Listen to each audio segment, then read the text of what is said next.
Mm.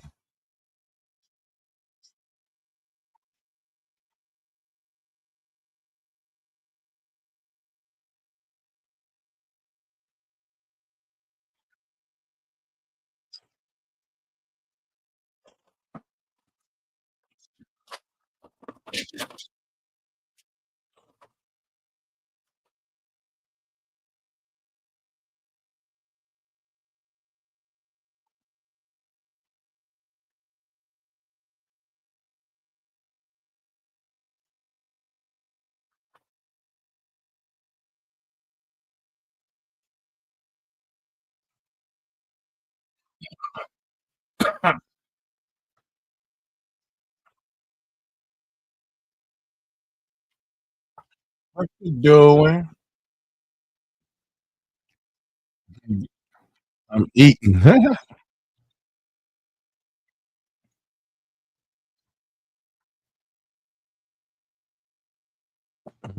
Eating before I. Hey, we live. I can't watch it.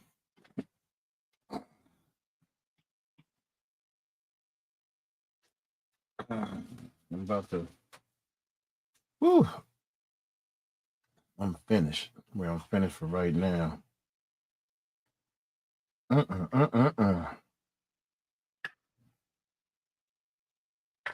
Ooh, I'm stuck.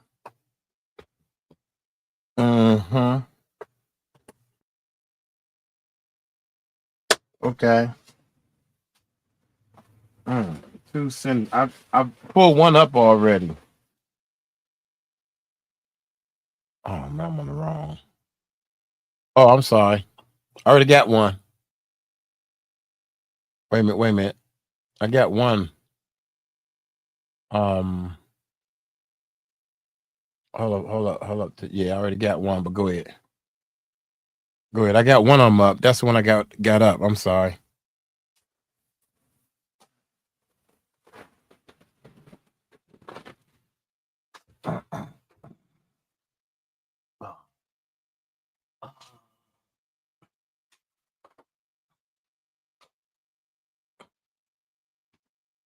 Yeah.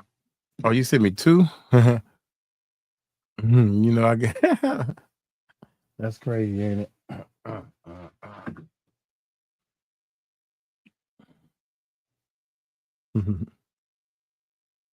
All righty. That's 35 minutes. We can definitely do a reaction on that one. But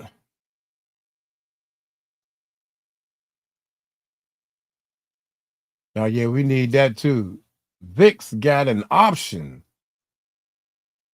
Like on my way in the door.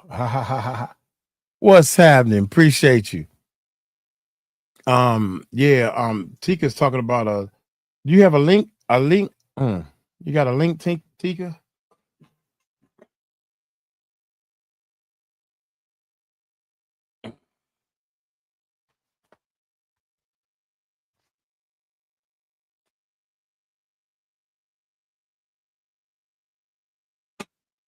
Okay, well, if you got the link, let's get busy. Let me see. Should I leave the door open?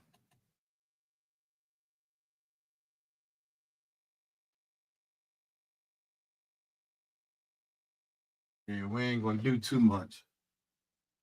I ain't doing.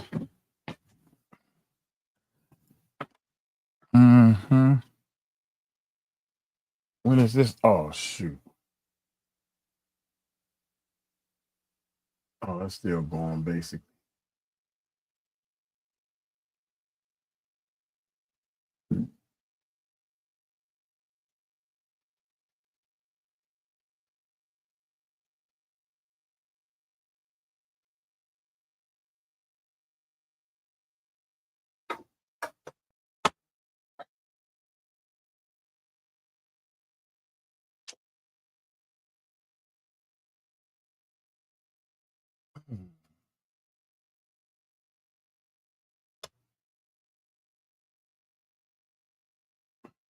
$91.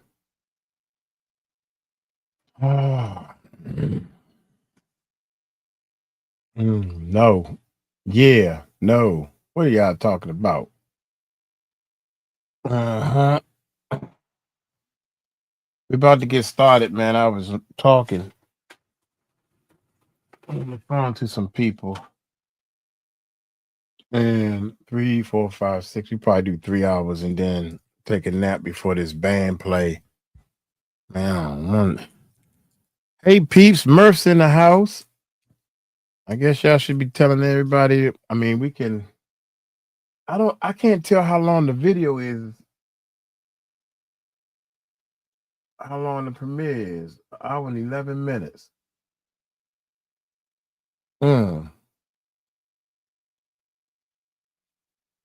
Yeah, I'm gonna pick the longest one. Okay. Mm.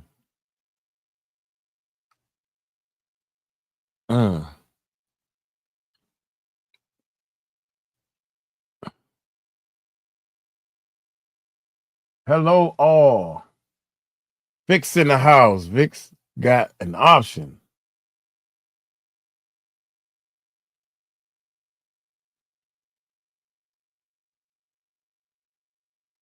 What?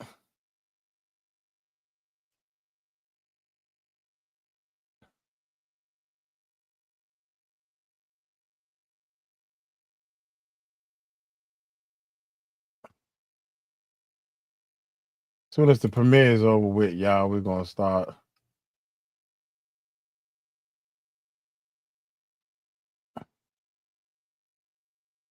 Annie King. Oh, NHL player.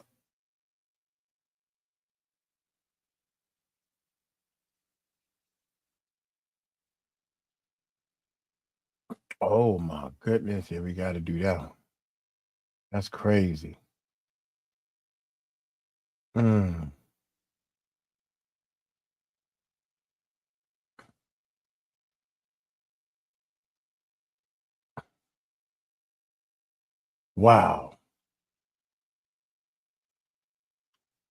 Wow.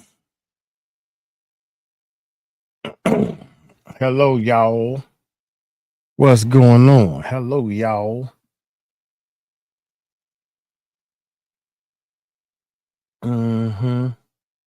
Thumbs up. I did my thumbs up. Thumbs up. I did. Oh.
They trying to fire Nightbot now.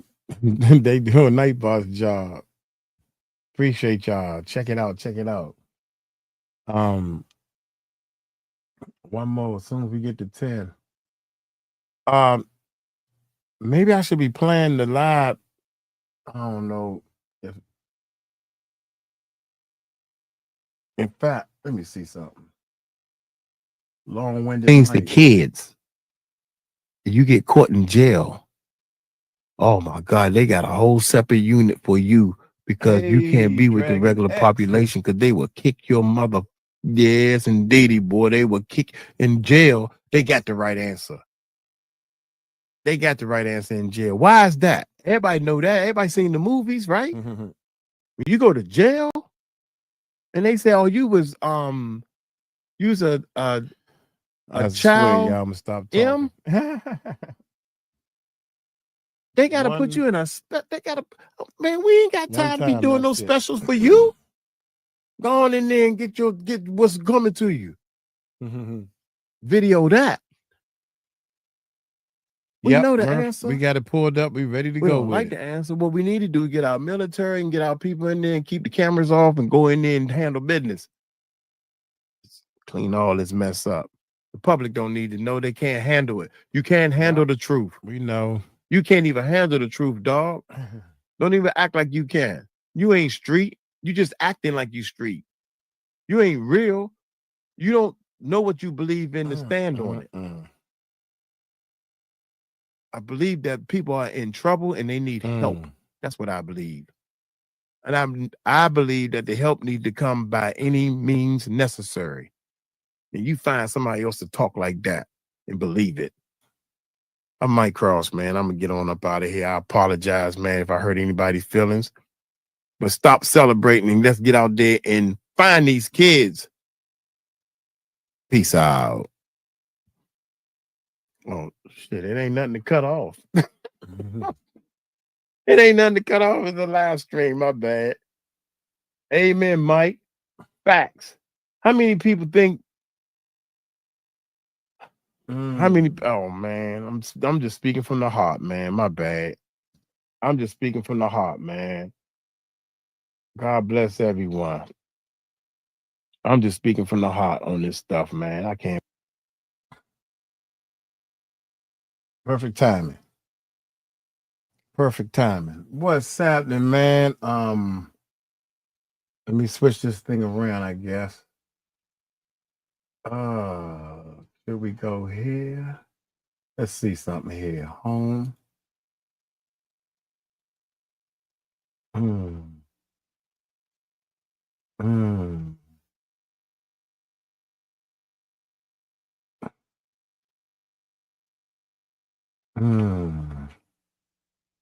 There we go, right there. I couldn't find it because it's the first one. Go right there. I couldn't find it because it's the first one.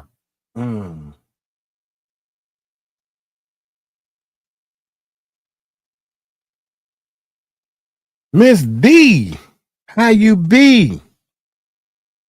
Representing so viciously. Don't need no headphones. I don't need no headphones. That's strange. In fact, no, but if I hear that, I still can't hear myself. I don't like this setup, man. But that's what But hey, should I use the headphones and listen? I was supposed to be. Oh, shoot, let's do this one more time. Still tweaking things, Miss Marsha. Oh, I know one thing we got to tweak. I think my mic is too hot, so I'm turning the mic down a little bit. I'm a little hot. Check it out, man. Check this out. Police bust another human traffic ring in Detroit. Y'all. So let's get on with this. It's 2 videos we got. We might as well just go ahead and start playing the video, man. I'm gonna try my best to do less and less talking. So we got another. Let's do an intro, I guess. What is up? What is up, YouTube? How y'all doing? We got 2 videos on this already. Police bust human trafficking ring in Metro Detroit. We're doing our live channel also, but this is like breaking news. Let's give them a thumbs up. So, hey, y'all hit that subscribe button, hit that bell. Let's check this bad boy out, man. Now to a human trafficking bust resulting in multiple arrests and the rescue of nearly 10 victims. Homes and businesses across Macomb and Wayne counties were raided by police earlier today. They tell us the victims from China and Korea were enduring forced labor in horrific living conditions. 7 News Detroit reporter Brett Kast joins us with more on the raids and the messages from authorities and the state's attorney general. Brett? Well, this nondescript business behind me here on 8 Mile in Detroit is just one of the many massage parlors throughout Southeast Michigan that police say is allegedly part of a human trafficking organization, and they warn there could be more of these businesses out there. A raid months in the making, happening all across Metro Detroit at homes and massage parlors, all allegedly part of an international human trafficking ring. This operation has put an end to a significant human trafficking ring, as large as any that we've uncovered here in the state of Michigan. Attorney General Dana Nessel announced the results of the sweeping investigation that began in the summer after St. Clair Shores police got a tip about an illicit massage parlor on Harper near 12 Mile. Eventually combining with another investigation, they uncovered other massage parlors in Sterling Heights and 2 in Detroit that allegedly trafficked women from China and Korea for prostitution. These are folks that are kept in these buildings. They're not allowed to leave. They were even taken to gyms just for the purposes of showering and then brought back. You know, they don't have a life. This is their entire life. For those who work near Magic Health Spa on 8 Mile, they're not surprised to hear what the business was allegedly up to. I've seen the police come there before. Really? So it wasn't the first time. It's not a traditional massage. They're walking out with bottles of water. They're walking in, hoods up, just kind of tucked away. So you know a unsavory business when you see one. From their undercover investigation, Nessel announced charges against 5 people. All. Wow. Okay. I get so emotional. I get a little too attached to it. So I'm gonna talk, but not right now. I'm just happy. I'm so happy that justice is coming through. I think 2025, man, they're gonna do a lot of breaking down some doors, and I don't blame them. Aren't y'all tired of this? You know, you violating my constitutional rights. Yeah, okay, all right. Accused of helping run the organization.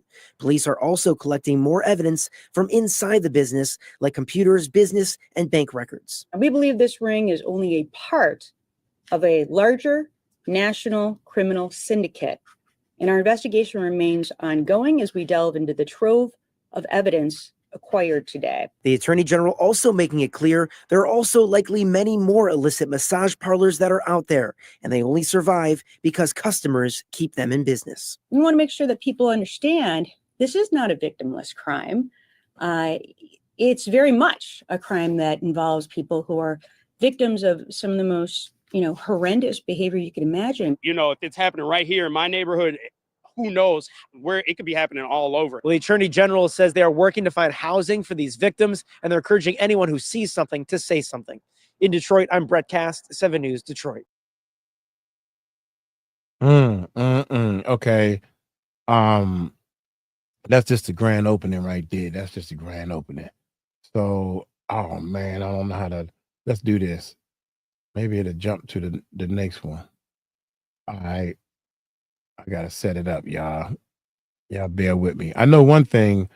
One of the main things that tripped me out is now we did one in New Jersey. They found one in New Jersey. And now we're in Detroit locking them down, baby. So we need to help these people some kind of way, man. I don't know if y'all got any ideas of trying to help. I'm looking for solutions. I want solutions. So this one right here is 33 minutes long. So let's see what we got. Joining us here today. This must be the whole speech of the whole situation. We have, let's check it out. Attorney General Melissa Pellipu, who serves as the chair of the Michigan Human Trafficking Commission. Department of Attorney General Criminal Justice Bureau Chief Daniel Hageman-Clark, Chief of Criminal Investigations Aubrey Sargent, Department of Attorney General First Assistant in the Criminal Trials Division Danielle Rousseau-Bennett, HSI, Detroit Special Agent in They Charge, help Florida Angie too. Salazar, Helping the Florida. Director of Michigan State Police, Colonel James Grady, and St. Clair Shores Deputy Chief Paul Plaza. Did I get everybody? Oh, Robin. I'm sorry. Robin Liddell, who is our division chief of our criminal division in the Department of Attorney General.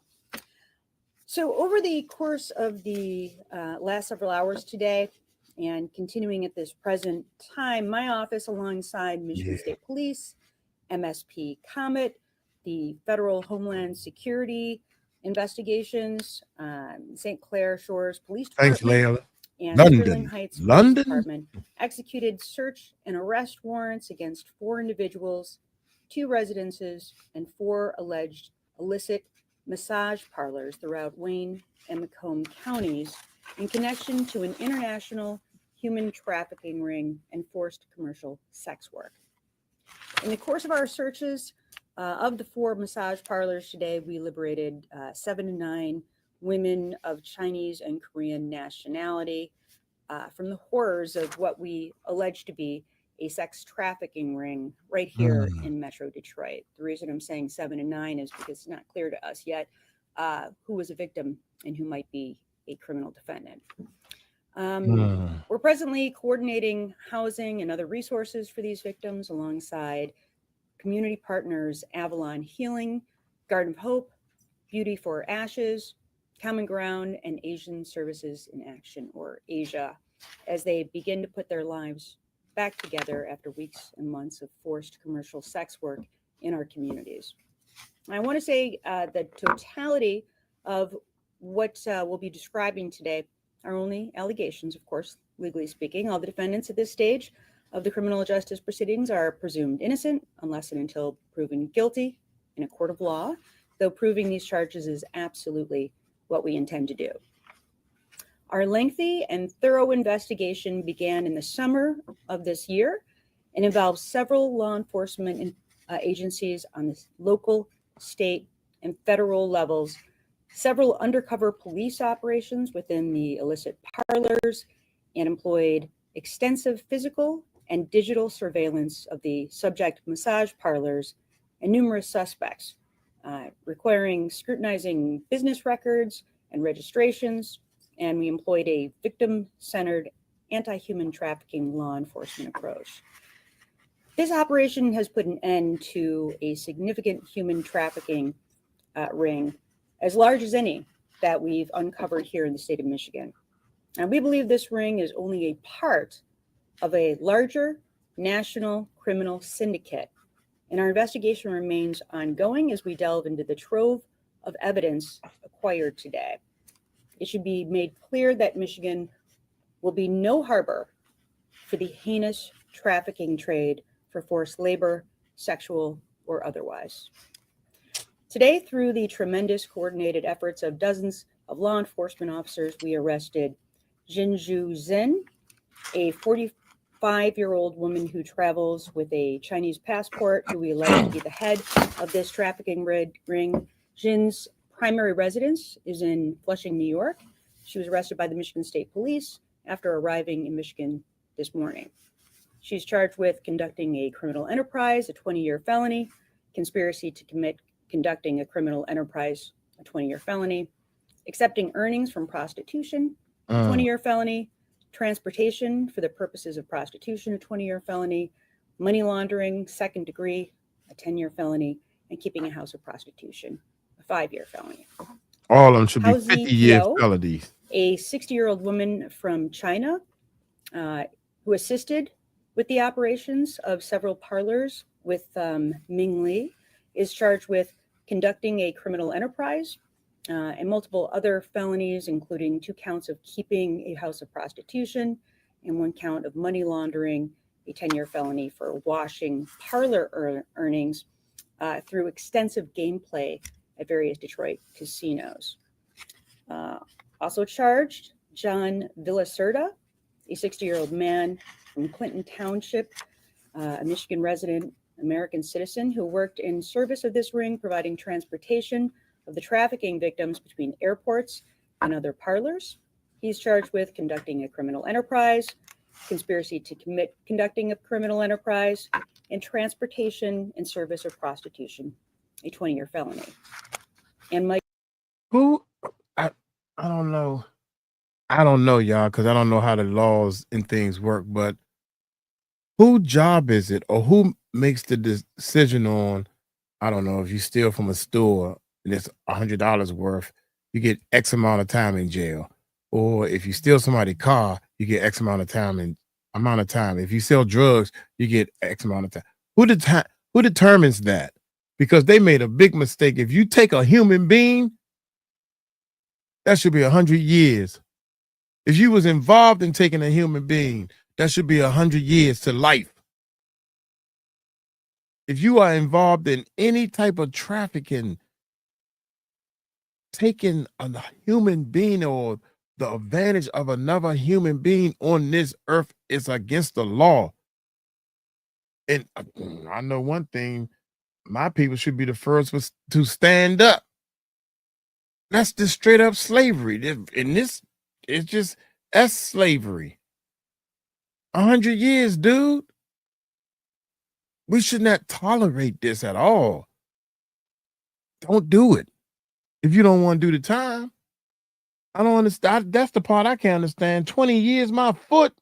Michael Kovnoy, a 70-year-old Michigan resident of Allen Park, who has been charged by the Wayne County Prosecutor's Office with human trafficking, forced labor resulting in commercial sex activity, human trafficking, forced labor, accepting earnings of prostitution, keeping a house of prostitution, and use of a computer to commit a crime. Charges have also been filed against the following who are not yet in custody. Umar Luge, a 53-year-old man who is a non-citizen from West Africa, who is believed to be both a business and domestic partner of Djinn and an essential part of operating the criminal enterprise. Luge assisted Djinn in the operations of multiple illicit massage parlors within this particular criminal enterprise, and is charged with conducting a criminal enterprise, conspiracy to commit conducting a criminal enterprise, accepting earnings from prostitution, and keeping a house of prostitution. We believe Luge to be out of the country at this current time. Ming Lee, a 59-year-old man who is an undocumented immigrant, is alleged to be the owner of multiple illicit massage parlors involved with this ring. Lee is charged with conducting a criminal enterprise, conspiracy to commit conducting a criminal enterprise, keeping a house of prostitution, and a few more crimes, I think. There are two other charges on him. The conspiracy to commit, and then the keeping the house. Okay, thanks.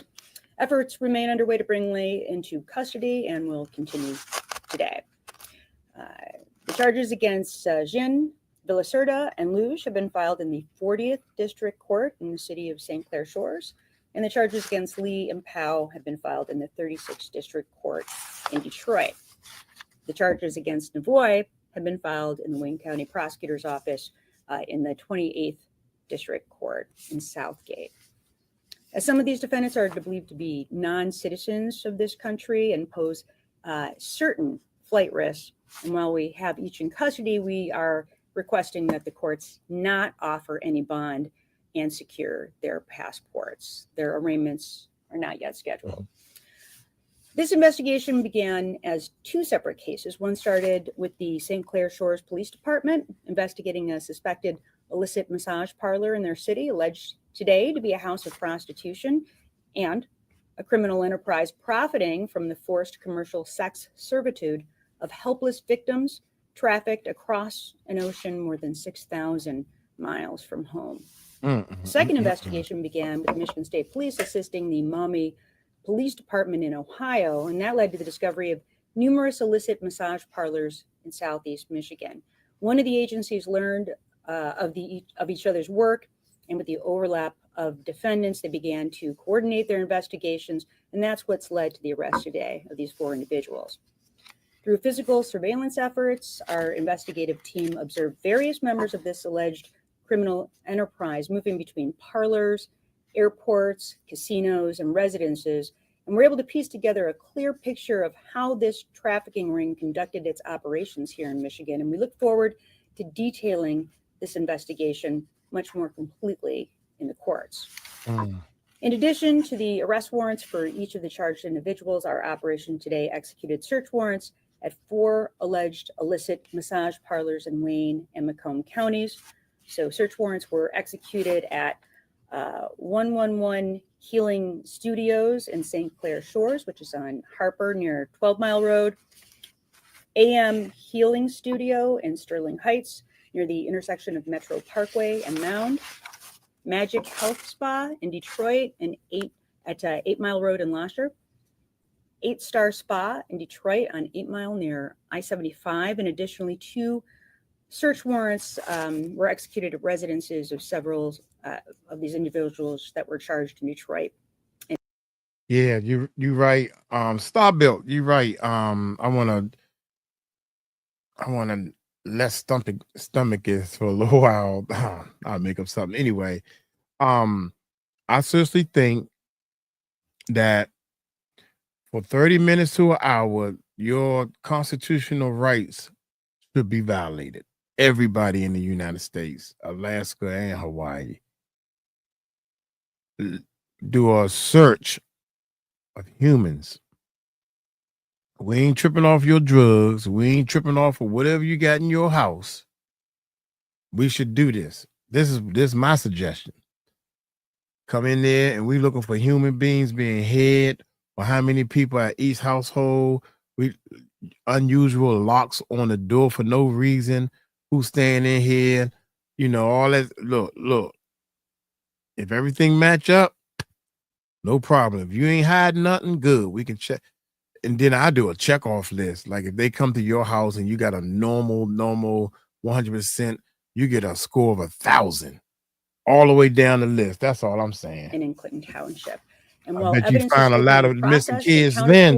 Preliminarily, I can say that our officers seized numerous cell That's phones, what Trump should do. business documents, bank records, cash, computers, vehicle, and more evidence. And as we continue to process all of We live, y'all, so I'm talking to the live side too. If we was to do that, you know, my constitutional rights was violated. Well, we didn't find nothing, so I mean, you had some illegal guns and drugs or whatever. We overlooking that stuff. We looking for human beings, live ones at least. and speak with the victims that were uncovered today. We sift through all that we'll collect and learn in the weeks ahead.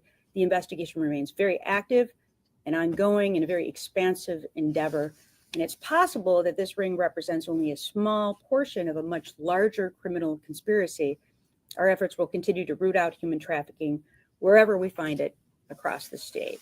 Now, right here in Michigan and throughout the country, men, women, and children are forced into commercial sex work, domestic servitude, and other forced labor in what we can only call a form of modern day slavery.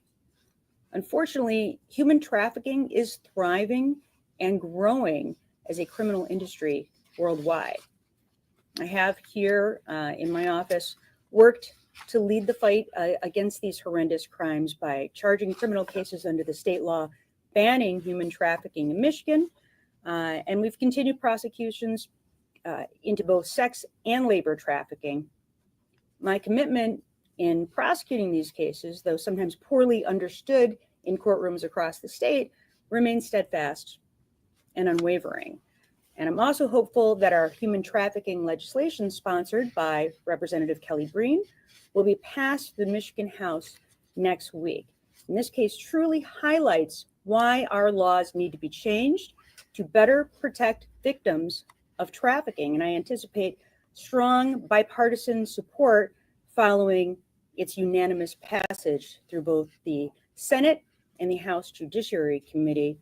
And again, just on a status with that, we are awaiting a vote of the full House in the House of Representatives. I was told that this was going to be voted on the other day, and then suddenly it was pulled from the agenda. I can't think of a single reason why even one member of the House of Representatives would vote against this. And I urge them to get these bills passed as quickly as possible. We badly need them here in the state of Michigan.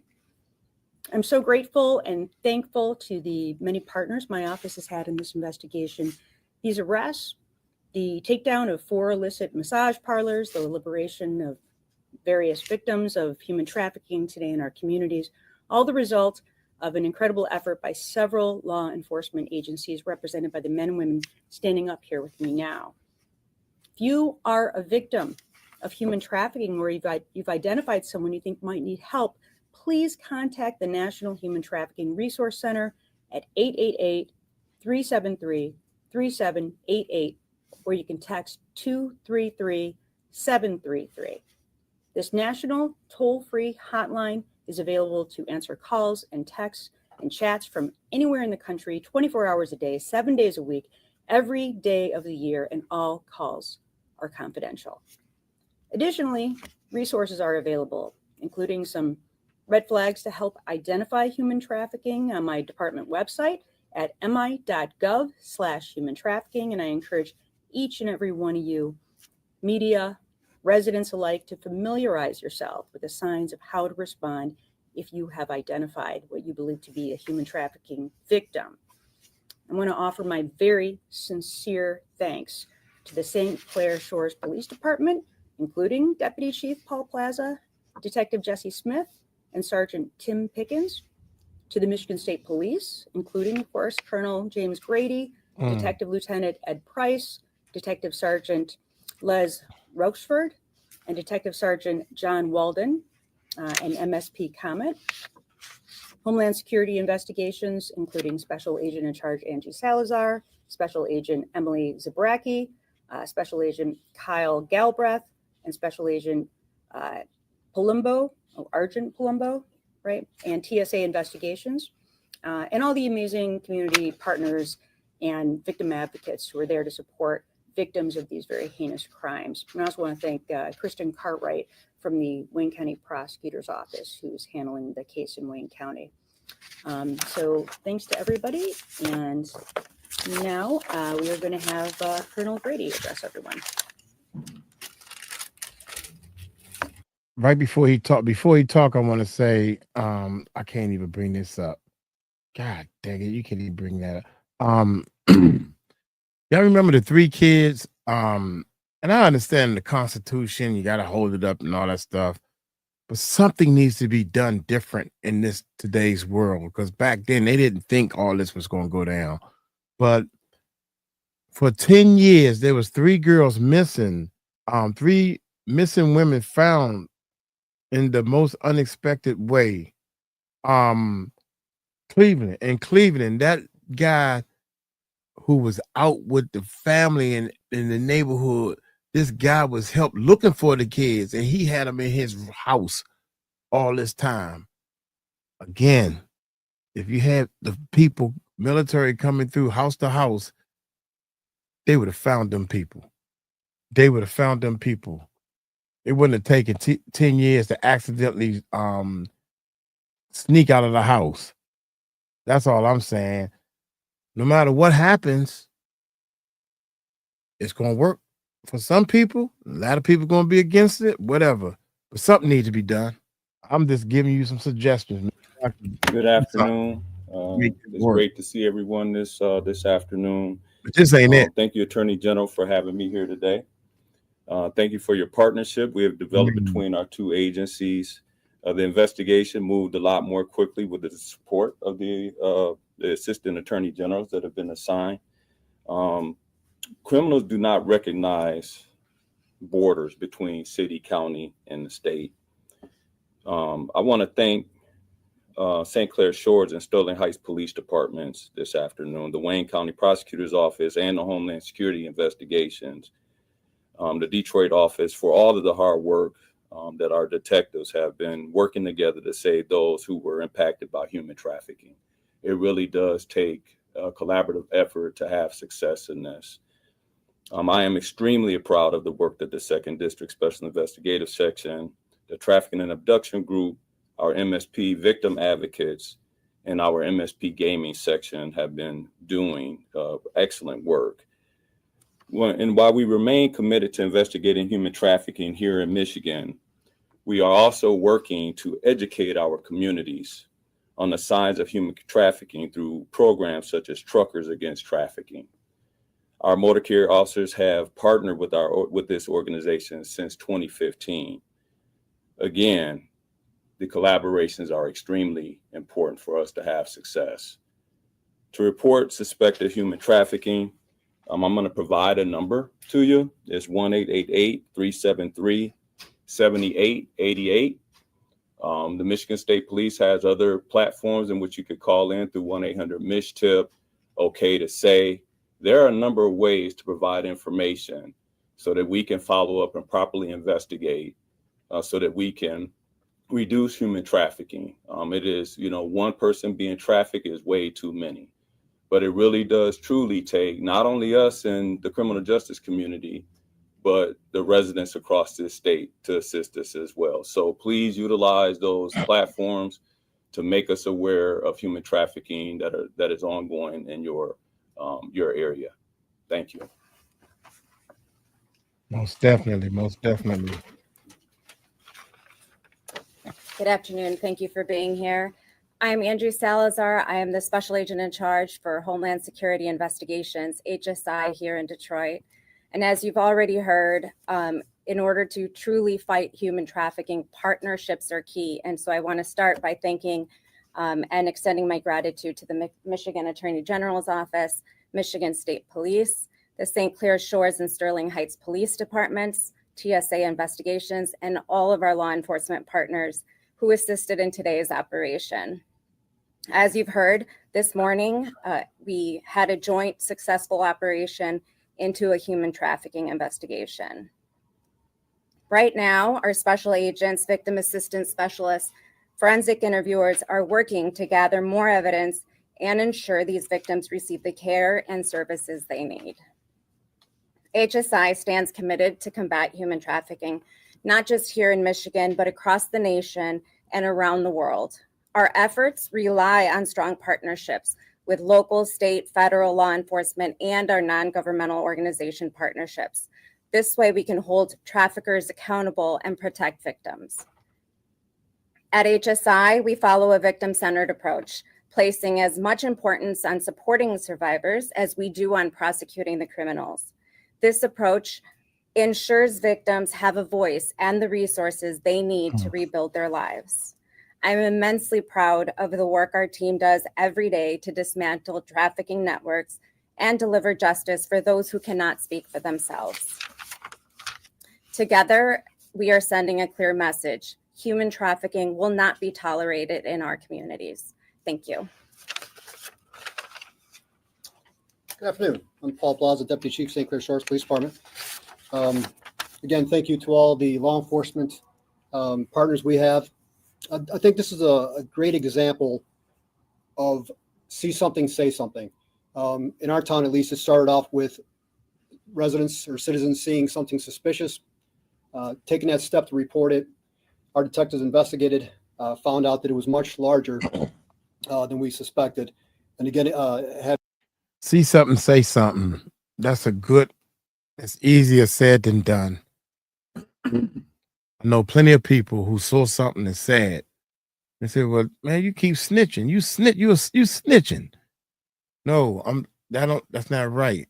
I saw something and it said something. And with the strength and the stuff that I have, it took a whole month to keep saying, this ain't right.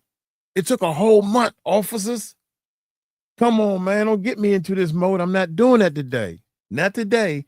I see myself on the screen and I don't like it. See something, say something. That's easy to say. A lot of these people seen something and they said something and nothing happened. So they kept their mouth shut from here on out.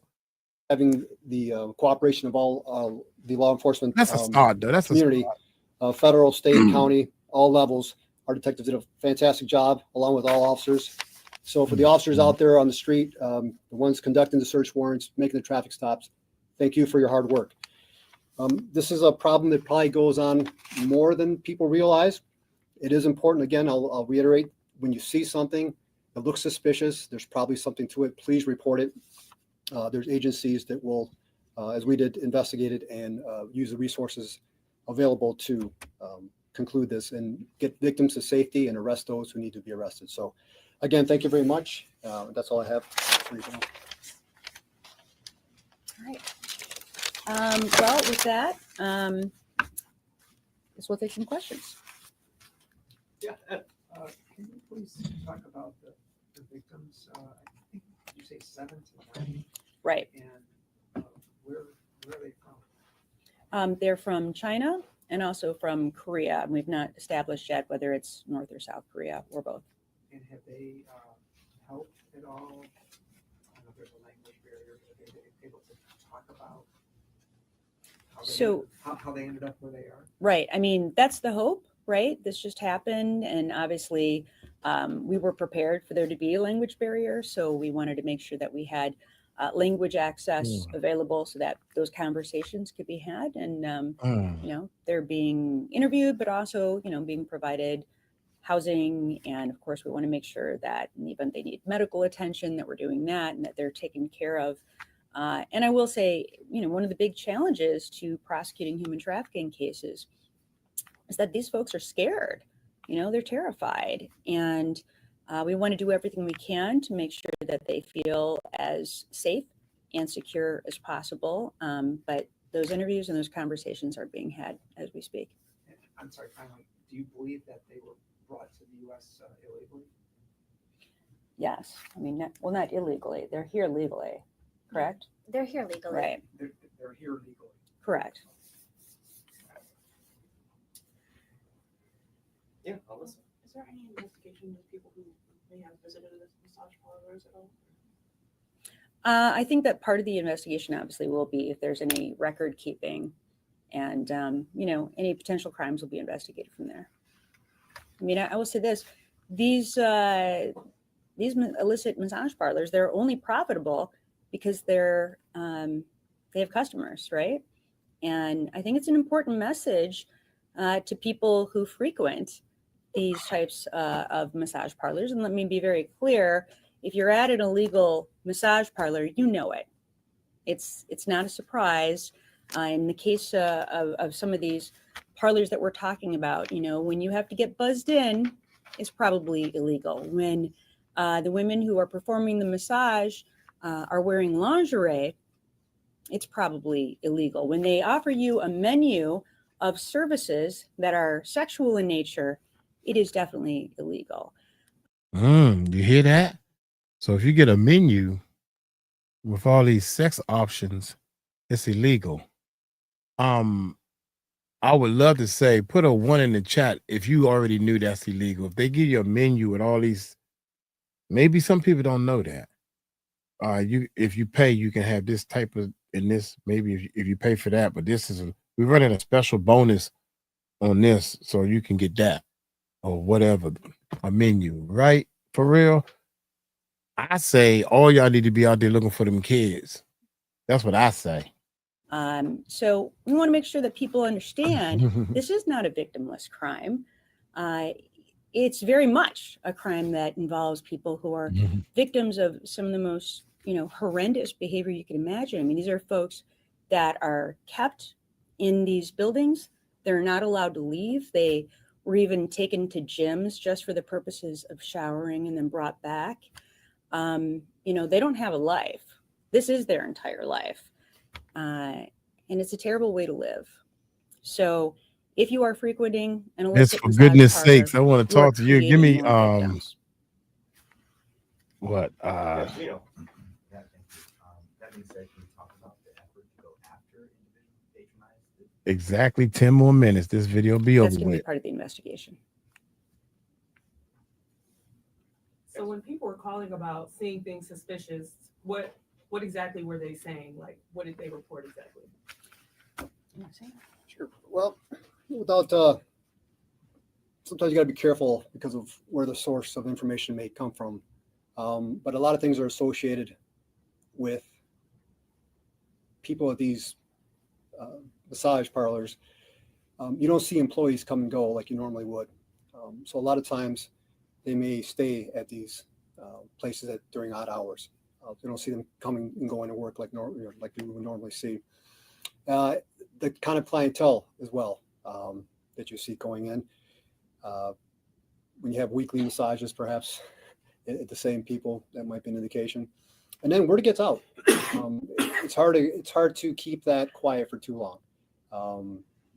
People speak, and some people who hear these things take a stand and report it. So that's what happened in our case. Someone saw something suspicious. They didn't see a business operating as it normally should. Hard to kind of put that together, but when something doesn't seem right. Surveillance is conducted, and we move forward from there. Yeah. Do you think there are other operations? That's the same thing I have said. They're not thinking, oh, that's the one. It didn't look like the one. The police are not thinking like a person of you got to think like a victim. You got to understand some of the things that the victim went through in order to be able to, you got to think like a criminal in order to catch a criminal. That's all I'm saying. So I'm keeping my comments real short this time. Within this reign still in Michigan or other states? I think it's likely, Until we do the live. All right. Well, can you describe just how sophisticated this network is to, stay out of sight from authorities? Well, I don't know that they did stay out of sight from authorities, but How long were they operating before do you want to answer that? Well, without giving too much detail, because most of the detail has to come out in court, I will just say that this is an operation that involved crossing state lines. So you have individuals who do not live in the state of Michigan, and they would be coming in to Michigan, making their rounds, going to the casino to launder their money, and then exiting the state of Michigan. So these are buildings that don't get a ton of the only people coming and going into these buildings are people who are asking for the illicit massages. So it's not something that is going to be in everybody's face. These are buildings that are not necessarily marked for the purpose that they are there for. Hillary. Is there some way to characterize how ubiquitous this is? This is the first time we've heard about massage parlors clearly where there's illicit activity going on. Is there a way to characterize how ubiquitous you think this activity is? Oh, I mean, we think it's widespread. It's just, again, these are difficult crimes to prosecute. And that's probably why you don't see, more investigations and prosecutions. And again, part of it has to do with the fact that you have victims that are, very reluctant to testify, and where it's difficult for them to do so, especially here where you have people who they're not from the United States. They might not have anybody at all here, and may have been promised something in exchange for coming here, and that they might be able to work off a debt that they can never actually work off. So this, again, is one of the reasons why we're asking the legislature to please pass these laws that make it much easier for us to prosecute these cases. There are a lot of barriers right now, and the You ain't got to pass no law, baby. All you got to do is give me the word. Me and my boys gonna handle all that. You ain't got to pass no. Just give me the word. Act like you gave me the word. Give me a signal. Shoot, these boys in the street with the shoot them up and bang bang. They on the YouTube videos. They ready to shoot up some stuff. We got some real soldiers out here. Y'all doing it wrong, man. That's all. Legislature could do something to make it easier, and to make sure that we're, y'all trying to do it the humane way, and they just having their way in the streets. We are targeting the right people. The last thing that we want to be doing is to be charging people who are victims of human trafficking with criminal offenses. But unfortunately, in the past, that's something that has happened all too frequently, because they are the most obvious person who has committed some sort of crime. But really, again, they're victims. They are being trafficked. They're not there voluntarily. They're not there because they want to be engaged or involved in this kind of conduct. So I think it's a significant problem. And hopefully, again, we'll have more tools available in order to be able to expose that and to be able to stop some of these parlors from, continuing to engage in this trafficking activity. And I'm really grateful for all the partnerships that you see up here. And for the purposes of my office, I'm particularly thankful for the hard work of Melissa 𝗟𝗡𝗢, who's only been in this position for about a year now and has done some tremendous work. And I'm hoping that people will hear this, see this, and know that if you are engaged in human trafficking through one of these illicit sex parlors, it's only a matter of time, hopefully, before we discover you. And were there any additional raids that occurred prior to this morning as part of the investigation? As part of this investigation? No. Well, okay, just check. No. Will there be any efforts to reunite victims with their family members or anything like that? Well, they don't have family members here. They would have to go home for that, right? But there's a special visa, a T visa, it's called. And it's expressly for the purposes of making sure that people are not getting deported if they are human trafficking victims. So they will be provided with those. I don't want to speak for HSI, but they're entitled to certain, if they're here illegally now, so they'll be entitled. The federal law allows for a short-term permission to stay and then a longer term, which is a T visa for victims who've been identified as victims of human trafficking held against their will. I have another one from Gina. We'll do a couple more if there are. Yeah. You mentioned that new legislation will make it easier to charge. Check this out, y'all. Check this out. This coming from my live stream right here. This would trip me out right here. I am awake to all of it. No way I would trust. They're not trusting child protective services. And you can't say all in any situation. It's just a couple of bad seeds within your organization. That's what I'm trying to say. I'm not saying the whole thing is corrupted. Bring the kids to the door and they all go out back. No, they got to keep a clean act going on. But what I'm saying is some of these people that has been through this are saying that I've been through the system and they didn't help much.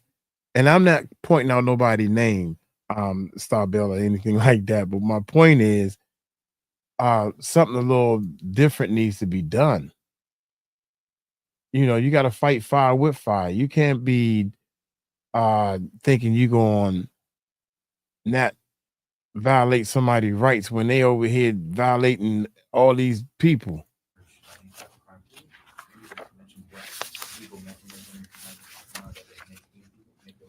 Glad that you asked. I have the list here. So what these bills do is they give prosecutors additional tools to hold traffickers accountable, while also provided the much needed support and tools for survivors in Michigan to reclaim their lives and to move forward. And how do we do that? By allowing survivors of human trafficking to have criminal convictions set aside if those offenses were a direct result of their victimization. They provide an affirmative defense for survivors if a crime was committed as a consequence of being trafficked. And you heard me say earlier, we're not sure how many victims there are, right? Sometimes you have people who have been trafficked, but then they move to another station. For goodness sake. They're actually now part of this criminal enterprise that is, holding people captive. So, that is an issue. Modifying safe harbor protection for minors who are victims of sex and labor trafficking. It sets criteria for expert testimony in human trafficking cases. It would add to the hearsay exception and allow for such statements to come in if they were made not only by a victim of domestic violence, but also a victim of human trafficking. It would expand the reach of the statute that allows for admission of other prior similar acts to include admission of other acts of commercial sexual activity, prostitution, and human trafficking instead of only domestic violence or sexual assault cases. And it would help hold perpetrators of these crimes accountable by allowing jurors to consider an abuser's or trafficker's true nature or the abusers and traffickers' plans regarding human trafficking offenses. Now, so I'm wrapping up my 6th year as Attorney General of this state. So that's 3 legislative terms, 3 legislative terms that we've tried to get this legislation through, there is no excuse. There's absolutely no excuse for these laws not being passed. Again, we have a little bit more time in lame duck. We've already made it through one chamber, and I'm asking the House of Representatives to do their job and to help us pursue these heinous crimes and to assist survivors of them. Yeah, Melissa. Were any of the victims minors involved in this or anything? No, not that we discovered today. Ed, you want to close this out? You have people here from state and local agencies, some from the federal government, and you talked about people moving from state to state overseas. Does the U.S. Attorney's Office have an interest in these types of cases? Does that matter? Would that help?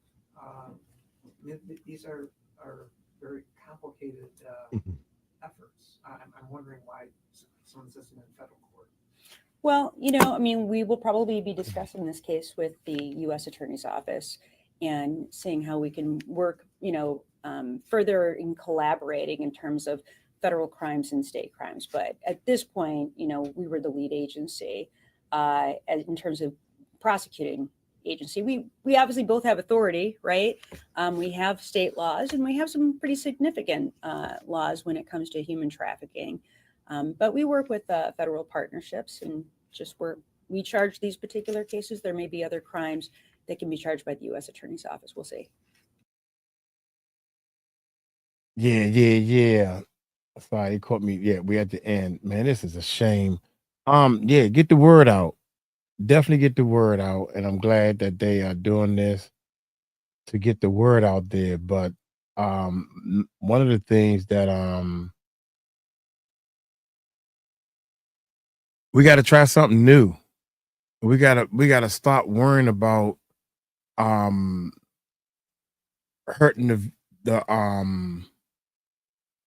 the people that's doing bad things, hurting their feelings. If I wish we lived in a world where the cops, you know, if the cops say, excuse me, let me see your ID. A lot of people going back and forth like, if the police ask you to show your ID, you don't have to show your ID. And that makes a gray area. Man, if the police ask me for my ID, I'm just gonna show them the ID. I ain't done that. I want this man to hurry up and do what he got to do so I can get on with my business. If we was to go, for goodness sakes, we got to talk about this when we finish this video right now. If we go house to house, I ain't saying announce it. Hey, y'all, we about to go house to house. Nah, if it was a randomly thing going on, like Homeland Security, forget all that. We talking about, I don't know, every state has X amount of people that go around house to house, ma'am, bloop, like a warrant. There's a warrant to search your house. It's like a 30 minutes to an hour of violation to raid your house, so to speak. I'm just making it up as I go, right? But what we're going to do is we're looking for humans. Anything else you got, we closing our eyes to, man. That's all I'm saying. I mean, I'm not, I know I'm not using the right words, but dude, I am looking for my belongings. Anything else you can go on about your business with. I'm just looking for my stuff. We're looking for them kids. Where are the kids? Everybody want to know where the kids at? This is how we find them. This is how we find them. You got a better way? Don't tell nobody where you searching at or when it's coming. You're going to get a knock on your door. Show the paper. Right then and there, you got to research all and look through all kinds of stuff. If you got a better way to do it, here's your 30 minutes to an hour, your constitutional rights will be violated. I mean, we ain't going to strip search you. If they would have done that, these kids right here would have been found years ago, man.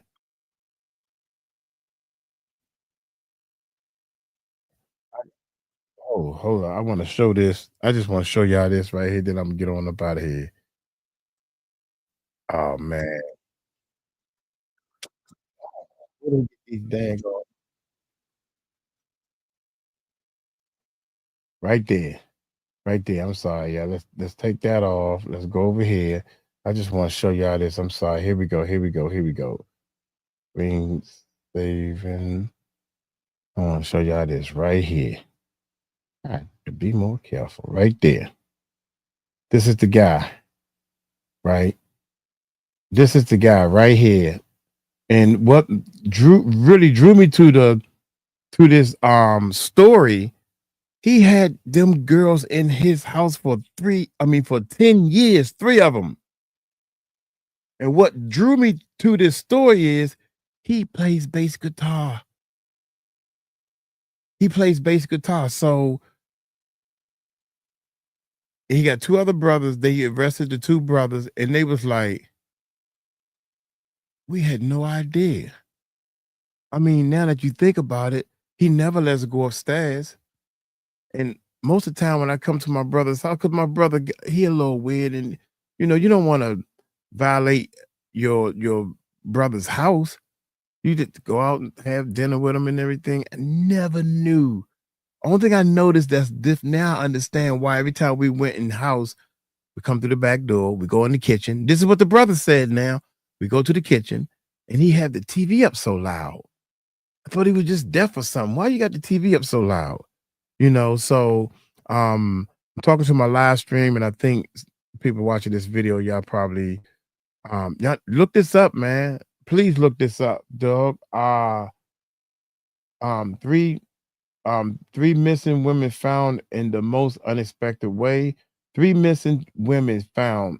They was on an Oprah show. And this is the last thing I'm gonna say, then I'm gonna get out of here. He was in court with them saying that things like, I really treated them nice. We was like one big happy family. And that lady, one of the girls yelled out, was like, what? How dare you? You took 10 years of my life away. Order in the court. I would have been, and she calmed down. If that was me, order in the court. Wait a minute. When the heck I'm gonna get to speak out? F y'all. He stole me for 10 years. So he finally committed suicide. Something need to happen, man. Something need to happen, man. I'm gonna get on up out of here because I want to talk to my lab about some of the ideas that I'm a type of person. I'm looking for solutions, man. Everybody talking about this. Oh, that's sad. That's horrible. Everybody talking about this. We got to find some solutions. So, we should change the stream to, let's see if Mike Cross Solutions will solve human trafficking. I know it would in this country. I know it would. Y'all take it light, take it slow. Tell them Uncle Mike told you so. Peace out. Oh, nothing to cut off. I keep saying that. You're on live, Mike. Murph, you're on live. Yeah. We know that. I know we live. But anyway, check it out.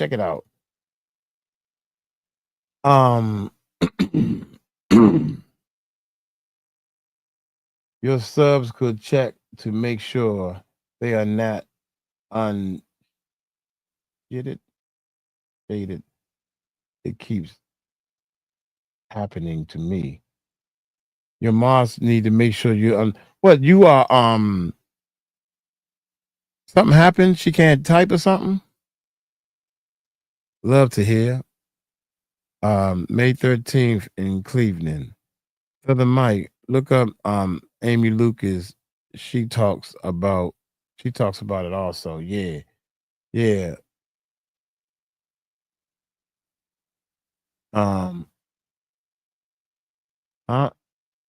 Unsubscribe, Mike. What?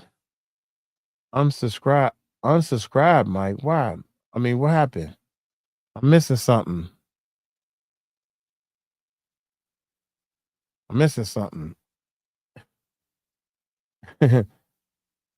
Why? What happened? What did I say? Did I do something wrong? Oh, here we go. Maybe this is it.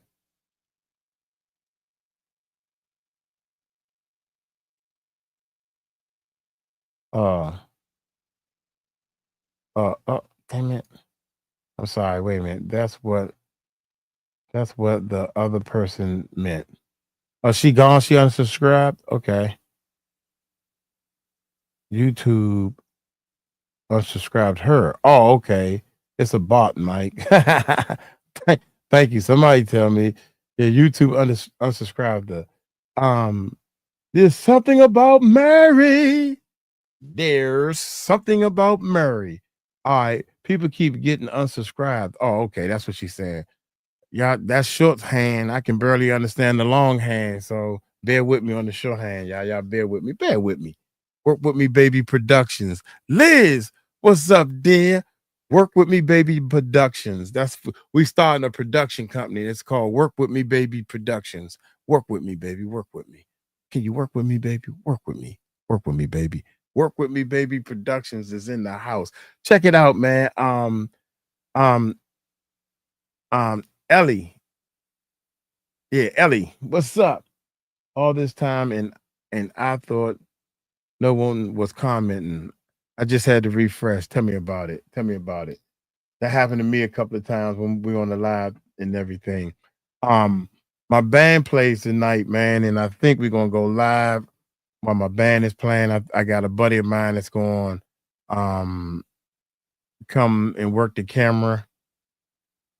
And I'm gonna set everything up. Miss Marshmallow. I don't know why I keep cutting me off, y'all. I don't know why I keep cutting me off. Yeah. We're not having a good live stream. Everybody having technical difficulties, you know. Did I miss anything? Did somebody want to ask a question? What do y'all think? Real talk, man. We know the Constitution and everything, right? But these kids, these people are being held somewhere, right? In houses, moving around. A bunch of people in a van got caught, whatever the case may be. Detroit, beauty parlors or whatever. If they had organizations every day, we call them Nick Knockers. Remember, there used to be a gang called Nick Knockers, and they just go to different houses, man. They do like 5 to 10 a day or something. A team of people. They got a couple of guns, and you knock on the door. But what if the person ain't home? Well, you gotta work out the bugs for the system and whatever. If the person ain't home, I break the door in. Brrr, alarm go off. Yeah, come on over here. We looking.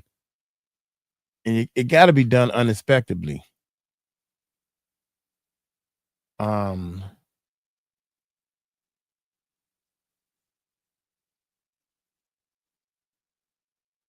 okay. I'm with you. YouTube doesn't like it that much.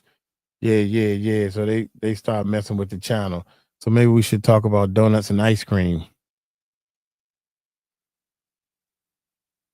God, you gotta hit subscribe again. Oh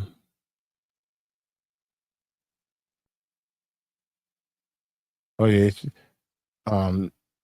Tika said try to see if they have an update.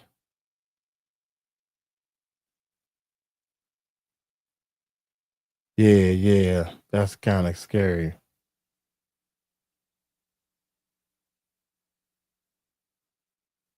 Yeah, we need to find them. I mean, yeah, we need to find them, but how?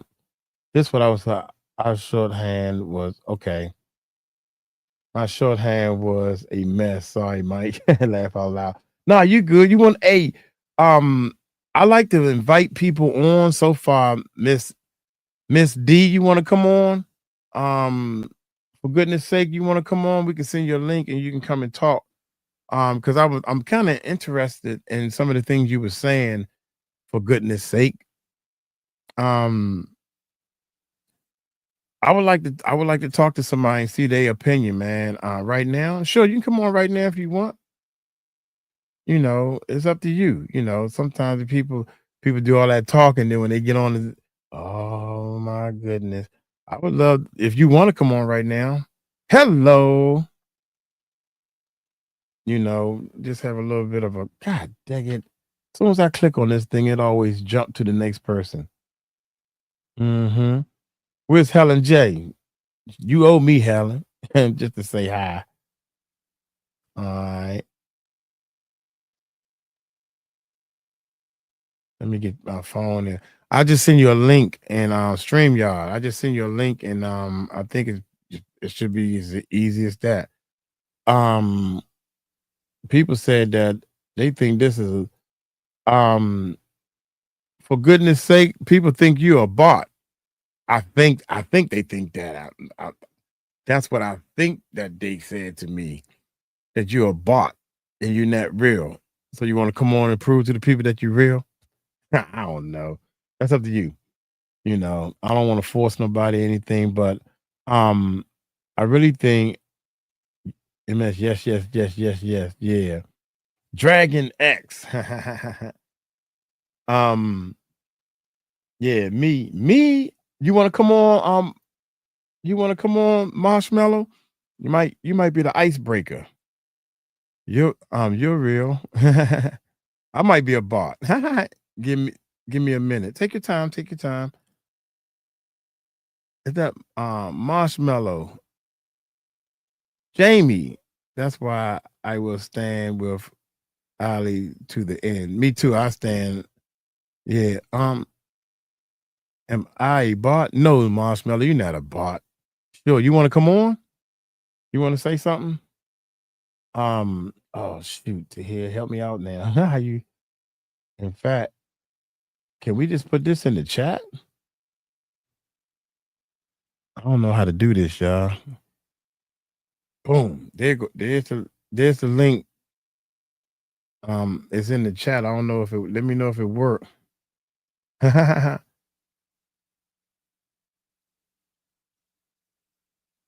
Oh, Marshmallow is Amy and a patron, so she is not a bot. She's still a bot. She's a botted patron, Amy. Marshmallow. Yeah, love this chat. So real. Thank you, Jamie. Appreciate it. So real. Yeah, yes. Helen J, there she go. Helen J, there she go. You say I'm a bot. No, I didn't call. No, Helen, I call everybody else a bot, but not you. Even Tahira is a bot, but don't tell Tahira you're a bot. Everybody's a bot, but you, Helen J. Nat, you definitely not a bot, girl. Most definitely. I'm not a bot, my dear. No, not you. They were saying that for goodness sake. Well, they didn't say that. I don't know. They said somebody a bot or it's bots. They said it's bots. I'm joking, y'all. I don't think none of y'all are bots. I think I'm a bot. I might be cloned. How about that? I'm a bot. Me and Tahir the only bots up in here. How about that? Helen, you point out the bot. And Dragon X, we know Jack, Dragon and Murph. They bots. They bot brothers. I think they bought brothers. Hey, y'all, Dragon. Hey, yo, whoa. Now, hey, take it easy. Take it easy, brother. Yeah. Oh, here we go. For goodness sakes, she said, I am not a bot. I'm a mom. I know you are. I can tell. I can look at that picture, boy, and tell that you are a mom who has lost 2 sons in the Cali street. So I am as real as they get. Oh my gracious. I am so sorry. I am so sorry to hear that. I am so sorry. I had a brother who was a drummer and he passed away. Not to the streets though. He committed suicide. So I understand spam is scamming. For goodness sakes, yeah. Keep your head up there. I'm so sorry to hear that. Real talk. I'm so sorry to hear that. God, dang, you just changed my mood. But dang, 2 kids. Oh, there go Amy. Wait a minute, y'all. Hey, I don't know how to work this thing, Amy. Do you supposed to unmute yourself? Can't yeah, you gotta unmute yourself. Okay, there it goes. There it is. Hello, how you guys doing? How y'all doing? I mean, I'm sure. What's good, Amy? Oh, you done muted yourself, I think. Or did I do it? Or did Tahir do it? Tahir done broke it. Tahir broke it.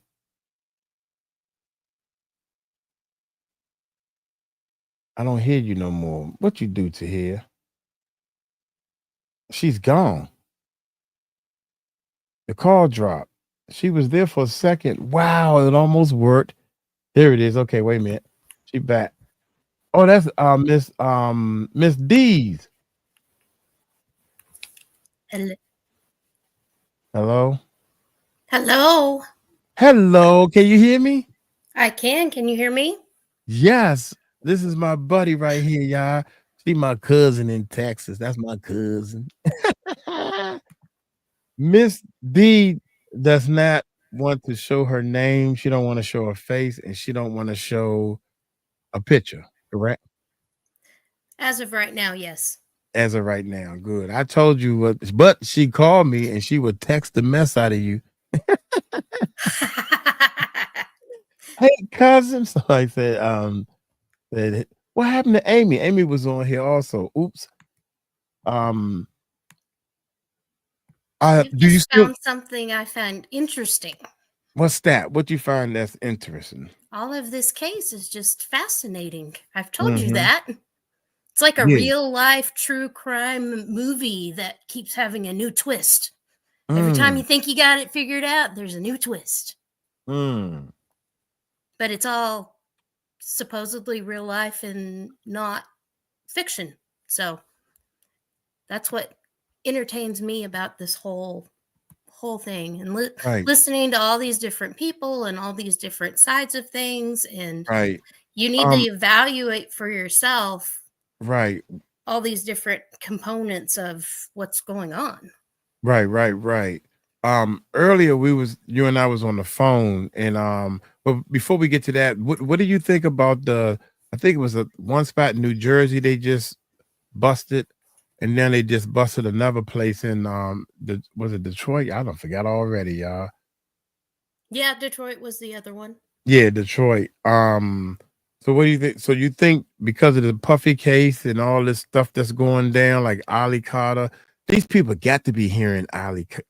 I don't know. I mean, there's no way to know if it's direct connection, but the lady that they came out last night, who is the Jane Doe case, the really pretty blonde lady, she was from Detroit, and that's in her lawsuit originally. She was from Detroit. So okay. You can make connections, but there's no telling if it's actually connected. Right. Uh-oh, the computer done froze. God dang it. What the heck done went on?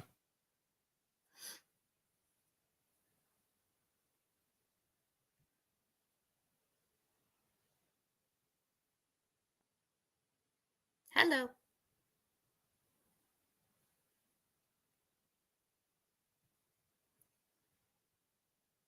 Can you guys still hear me?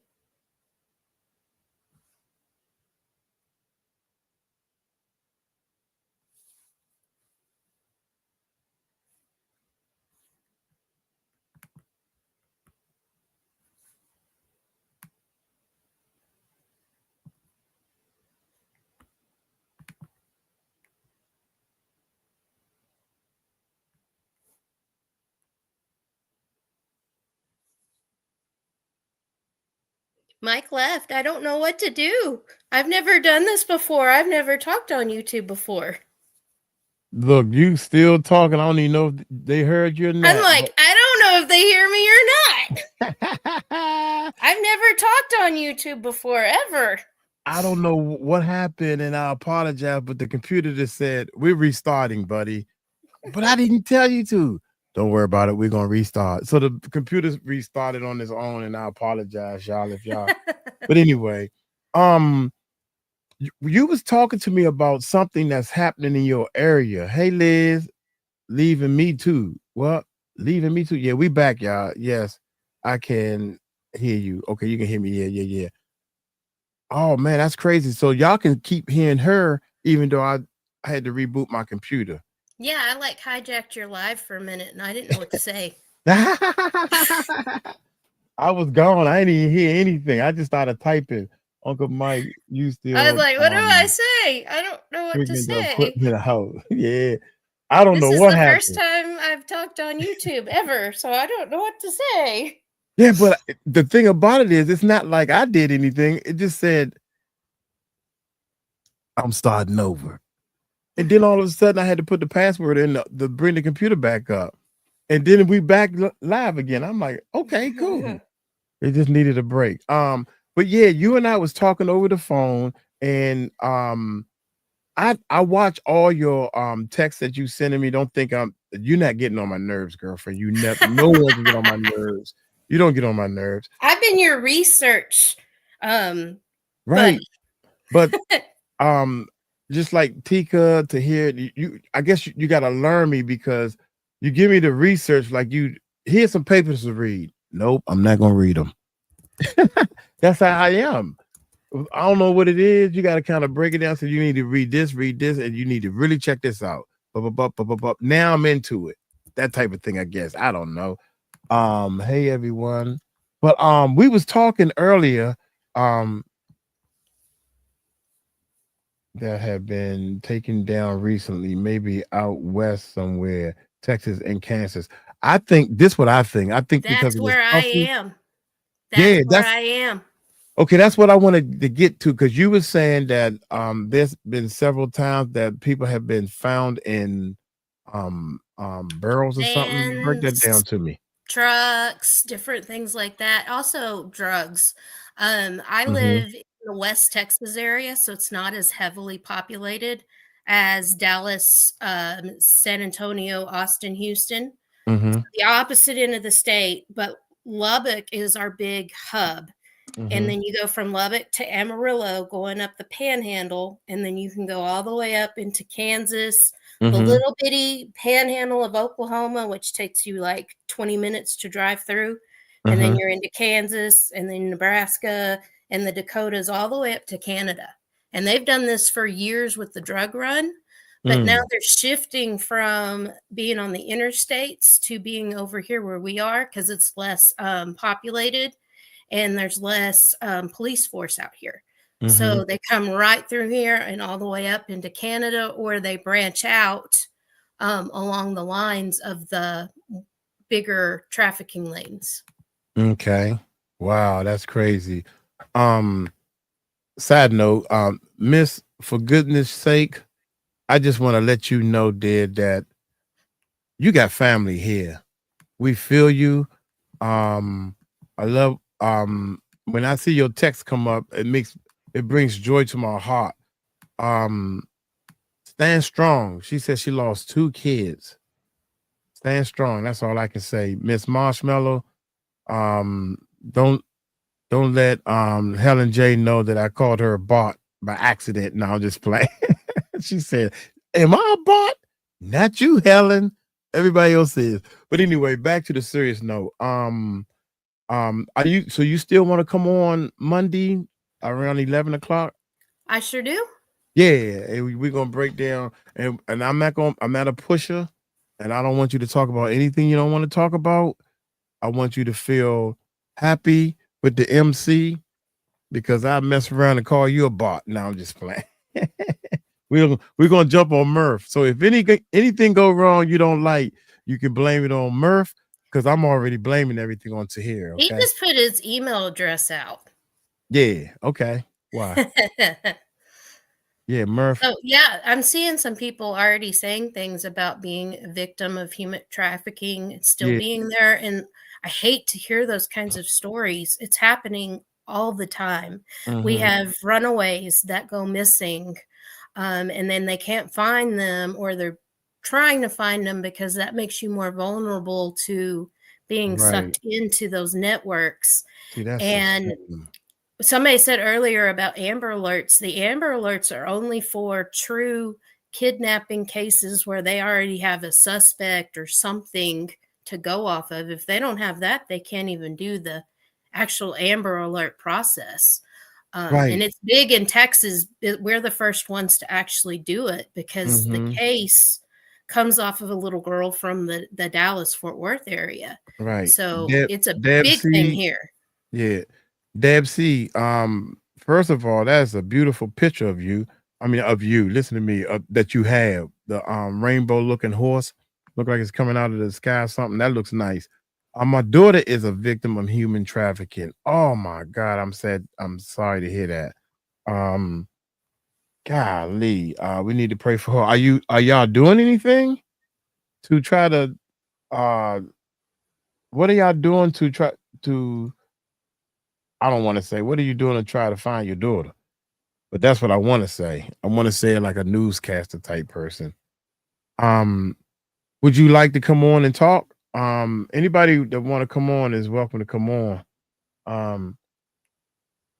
Hi, sweetheart, how you doing? My boo-boo was on the live chat. She probably just woke up. Yeah, I'm sorry to hear that. Yes, indeedy, man. So yeah, we'd like to hear from you if you want to talk. But Miss D, how you be? I be good. I be good. Yeah. You sent me some papers about something. What was the last or the first papers? Let's start from the beginning. The first paper you sent me. You remember the first paper you sent? Like bluish? No, I'd have to go back and look. Did you send me this? What we investigated human trafficking. Human trafficking is the illegal exploitation of people. Anyone I can sent be you something a while ago. like a bluish, Maybe. white with Maybe blue. I'll look. Maybe. Listen to you. Yeah, I don't know. Let me go Right. look. That's what I'm saying. So many people send me so much stuff. One of the things that tripped me out is I didn't know that what's the guy name that used to do You Got Punked? Ashton Kutcher. Ashton Kutcher. Say it again. Ashton Kutcher. Kutcher. Ashton Kutcher. He was on that 70s show. Yeah. Ashton Kutcher married the little girl that played in Eminem's movie 8 Mile. What's her name? Brittany something? Brittany Murphy. Yeah, Brittany Murphy. Brittany Murphy passed away. I don't know these people by name. And then I know their character name better than I know their real name, right? And then like 6 months after she passed away, her husband, who was kind of a weird looking guy, don't know, he passed away too from the same kind of thing. Just a few months after. Wow, that's crazy. And it's all kind of the same as the Kim Porter there's a lot of celebrities who have passed away in similar circumstances or through drug overdoses that can all be tied together in some way. Right. I apologize. I didn't mean to say that they was married to each other. They dated each other. That girl from they 8 dated. Mile. They were in a movie. They were in some movies together. Right. They was in some movies together. And what happened was allegedly, gotta say allegedly and stuff, people think that he had something, her death wasn't right, basically. I don't know if they pointing the finger at him, but something about her death ain't sitting too well. Same in my case. What? Same corner. You're right. Helen J. You're right. Same corner in many cases. Helen J, you ready to come on today? Helen J had a birthday. Hey. So yeah, that's crazy. Let me see. Also, Miss D told me that her husband is a piano player. Oh, can you hear me? You might be muted. Am I frozen? Can y'all hear me? Put a one in the chat if you can I hear me. muted my mic. I'm sorry. Oh, okay. It's all good because I be messing up everything. Sorry, but not sorry. What, Liz? What are you talking about? Okay, I'm sorry. Yeah, no. I'm a newbie at this. I've never done this before. Star, yeah. Oh, you're doing a great job. You feel better? You feel comfortable? Yeah. I said my husband is a pianist and a drummer. Oh, okay. He's a drummer too. Okay, all righty. We go to church and he's our worship guy at church, and he goes from the piano to the drums to the piano to the drums. Each other song he goes back and forth. Right. Liz say sorry, but not sorry. Oh, okay. Here we go. What are you sorry for? What can anyone do for anything? What happens in the past and or dead? Sorry, but not sorry. What in the world? I don't understand that one. I understand, but I don't. Huh? I have a video of him sitting on a cajon drum and doing that with one hand and playing the keys with his other hand at the same time. I am Melissa Jet. Mike, I want to tell you something. You want to come on and tell me, or you want to just type it? How you do this thing? I think since we started the thing over again. Yeah. This fun to me, man, but I'm hoping that we can help some people. The crackdown on more where human trafficking is happening. This should be easy, man. This should be easy. If somebody sees something, there was a house or something, everybody know, and you got an older person or whatever say, I knew something wasn't going right in that house right there. Y'all need to check that house right there. And like my neighbor, I have a buddy of mine has his own recording studio in his house. The neighbors called somebody and they busted down his door. They had a search warrant and they came strong arming in there, had him and his wife on the couch, had the little baby between them. I don't think they had the baby. The baby was, it's not a baby, but it was over like 3 or 4 years old, 5 years old. He know to obey, but he not like, mommy, what's going on? But my point is, he's running a recording studio out of his house. That's it. And this was when marijuana was still illegal, but everybody knows that everybody knows that everybody smoke it. You know what I'm saying? So because they saw some marijuana bags or residue in the trash can, they end up getting a search warrant and broke down this dude's house, and he was not doing nothing but music. I swear to y'all. What make it so bad is you got people doing all kinds of crazy stuff, and you saying that you can't get a search warrant. It was so easy, which let all of us know that somebody had some power in that neighborhood to just have that little bit of evidence to go kick somebody's door down. And they went and got a lawyer and everything. They got a lawyer, and guess what? I told them what was going to happen. Nothing. You got a lawyer, and ain't nothing going to happen, cuz if they kick that door down, they know they doing their job. Much love, Mike Cross. Patricia Hopper. What's going on?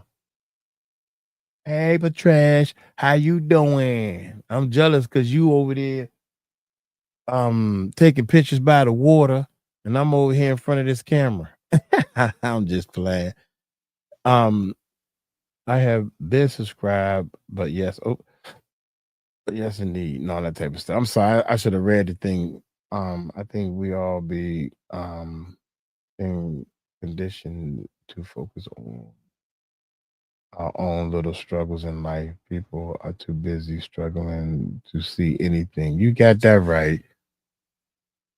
That is true. That is so true, man. But if everybody that's doing their own struggling, can actually help by wanting to see where they money is going. you know, something like that. If everybody want to help, if everybody who want to help will actually focus on like one thing. Say, I want to see where my money is going. I want to the Child Protective Service.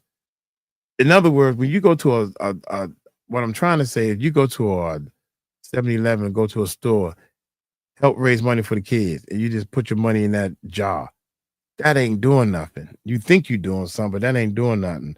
You need to invest your money, or say, I want to see a step by step, and I want to see a result, man. That's all I'm trying to say. So, Miss D, you got anything else you want to say? If you want any statistics or anything like that, just ask me and I'll go find them. That's what Okay. I'm good at. Statistics. So, you think people need to see statistics? I don't know. I think it's part of the discussion for you to really understand how big of a problem we really have in our country. Yeah, Melissa keeps saying, Mike, I have some important news if you want to hear it. I sure do want to hear it. I want to hear it. How do you want to deliver it? Through these texts, or you want to come on the show? That's all I want to know. See, and then like Ellie here, she just said it's very different in the UK. So even with me and you, the area I'm growing up in, this is what we talked about earlier, where I'm at in rural Texas and where you are being a more populated urban area, we see things differently. Because of things we've experienced, we see things differently. And then sometimes just down to our personality, what we like to do, our jobs, everything makes it where we see things in just a little bit different light than others. And you can start to talk about things and understand from another person's perspective what you really think about and evaluate things for yourself. Right, yeah. Melissa, I'm down to see what now you got me curious, Melissa. Is that right? Am I pronouncing that like, yeah, Melissa? Melissa? Or Melissa? Or Melissa? Melissa come to do her thing. I had a recording studio, and this guy used to come in and they play around. They was more planned than anything. And he kept saying that over and over again. Melissa come to do her thing. Melissa come to do her thing. Melissa come to do her thing. And so I asked, man, who in the heck is Melissa? And you know what he said? I don't know. It's just something I heard that from somewhere. And that was his song. That's what he kept saying over and over again. But that was funny, man. So Melissa, come on, Melissa. I think. Or do you wanna I have something important news if you want to hear it. Yeah, I do want to hear it. How do you want to deliver it to me? Is what I'm asking. But anyway, go ahead, Miss D. I'm sorry. No, we're good. Yeah. I was just saying, like, you have to look at somebody else's point of view to understand what they have experienced and where their motivations for talking to you and sharing things like this, where they come from. And we all have different backgrounds and different things we've experienced. But then I think it's important to reach out to people who have a different background. And I told you on the phone, I will go here. I'm the least racist person you're ever going to meet. But I'm like this lady who came out with Diddy on this case. I told you I'm an ugly, fat version of her. I'm blonde hair, blue eyes, light skinned. That's me. My best friend from college is Black, and she's from urban Philly. And we talk about things and how do you see things from your perspective, because the way you've grown up and the things you've seen in the city are vastly different than the things we experience here, where she was coming to college here where I live. And you just have to get other people's perspective on things to really understand the world Mhm. around us. Otherwise, you're just keeping up these blinders where you can't understand things from somebody else's view. Right. Does What that hap make sense? Yeah, that definitely makes sense. You sound so wonderful. But you made one mistake. Uh-oh. I am the most unracist person. I'm colorblind. Oh, I am colorblind. And it's funny because people say, me too. yeah, you know what pisses me off at work? I like to help people. That's positive people. And it was Black History Month. Don't know what that means. Why we need a Black History Month? Ain't no other race got a month. Then they complain and say, well, Black History Month is the least I'm amount part of days in Native that month. Huh? I'm part Native American. We Mhm. wouldn't guess that by looking at me. I get a day, and I have to share it with Columbus. Mhm. Indigenous People Day is now Columbus Day. So I get one day from my heritage. Liz, what's going on? But the lady was pissed at me because I was talking about our fundraiser and we was raising money for people in the Philippines. And she said, I don't want to hear that, especially on Black History Month. What you doing for Black people? Tell me that. What are you doing for Black people? And I said, well, I'm trying to do things for all people. I don't care what color you are. But since we're on the subject, let's talk about Black people. I tried to help one Black guy that worked with us. He ended up getting fired because he don't want to listen to me. Then he ended up committing suicide 9 months later and tried to blame it on us. I tried to help another Black man. I even let him rent out my basement and he stole from me. I had to get my cameras back and everything. Do I need to go on about the Black people I tried to help? I'm not trying to just help Black people. I'm trying to help people. And where y'all get it twisted at, not you all, not my live stream, not my bots, not all my bots, right? All 35 bots. Where people get it twisted at is they want to pick and choose. God didn't say pick and choose who you help.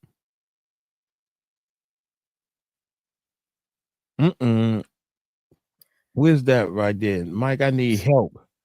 Right here. What do I get? Mike, I need help. Wave. Right here. I don't know. He How can wants I you help to you? give him some help, like you Who? helped the Black dude. Oh. Yeah. No, All right. I've been in a reverse situation. Instead of being the only Black person in the room, I've been the only white person in the room. And my husband, he had our moving crew. His buddy is Black, and he invited us to his wedding, and we were the only two white people there. And they kept telling me, at a Black wedding we do this. See, at a Black wedding we do blah blah blah blah blah. And by the end of it, I was like, dude, at a Black wedding you do the same thing as at a white wedding. It's just different music and different food. Everything else is the same. And, we just have these blinders, basically, that we don't see things from somebody else's perspective. Yeah. Something about Mary. Yeah. In reality, yeah, you're right. Here's the thing, man. It's like, it was something you said. I done lost my chain of thought. I'm just gonna be honest with y'all. Mike waves at me. Chicken, shake my head. Yeah. We can help people who want to get help. There you go. That's what I'm talking about. But the important thing is the in there. We can't help people who don't want to get the help, because that's the first step, is admitting who you are. Even if you do the 12 steps with drug recovery, any of that first step is admitting who you are. I have a problem and I want help. Until you can do that and you're at that point, you can't start to fully recover and heal. Right. Some people, you're right. Some people don't want the help. Some people think that they helping because they think they know it all. And I keep saying to people, And You know, some and don't want the help because they want to continue doing the same thing they're doing. right. But how do you think you helping me? And it ain't about a money thing. And I'm thinking I'm doing okay. I can do better, but I'm doing okay. Now you shouldn't do that. You should do it like this. You should, even with YouTube, you trying to tell me how to do YouTube. We have our YouTube team. We have people. We fight and try to get this thing done the best way we can. You know what I'm saying? And, man, you should go on TikTok. I don't know nothing about no dag on TikTok, and my team don't know nothing about TikTok too, because we got a TikTok page. Who's over there messing with the TikTok page? Oops. Who's messing with our Instagram page? Oops. So we had people that was going on to our Instagram page because everybody said you should be on Instagram. That's where your audience at and all this stuff. Oh man, I can do the Instagram. I had 4 people work on the Instagram page, right? And we still ain't got over 1,000 followers. But my Instagram page, what I've been working on and playing around and doing, had 10,000 followers. I had 10,000 followers on Instagram. I ain't know what to do with it. I still don't know what to do with it. So I won, you lost, big time. Anyway, I'm glad you came on. Is anything else you want to talk about? I like that. Let's see. Have you added your live streams to your Instagram platform? I don't even mess with no Instagram. No. Well, if you do that, you'll get more followers coming over.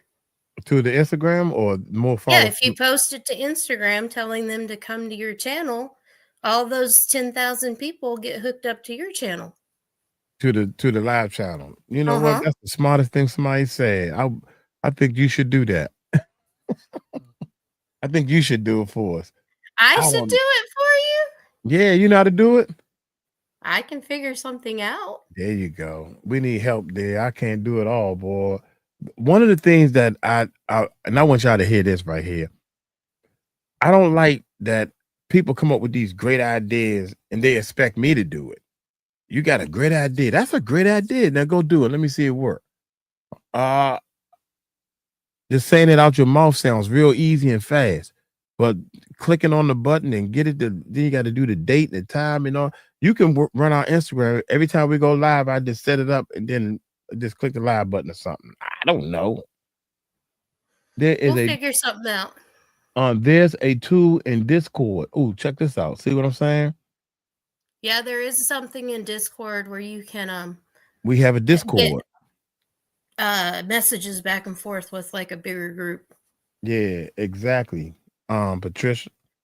Patricia Hopper, what's up? We need to help people like Jesus did. That's all I keep saying. Is that Michelle Hughes, you're right. Yeah, that's why that's the 2 words I keep saying, man. I'm gonna say these words for the rest of my life. Help people. That's it. Help people. I'm not saying pick some people to help. People mad at me because I help people in the Philippines. I'm sorry. I don't know. Close my eyes and spin the globe one time and they see, I'm in the Philippines. And then, man, you doing this, you doing it. I don't care. No, Mike, it's a command that posts to all social medias in Discord. Cool. It's just a post. I don't know, but anyway, I don't know. 15 more minutes. God dang, man.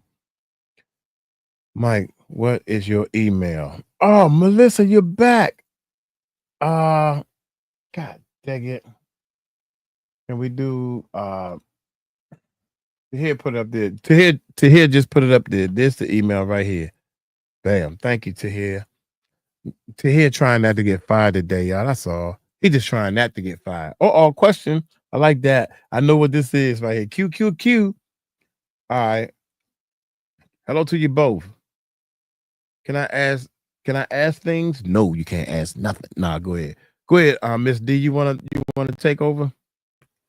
I don't really know what she wants to ask. You see the question? I do. Well, I just see, can I ask things that are happening in the world? I'm I from don't New really know Zealand. what she's meaning.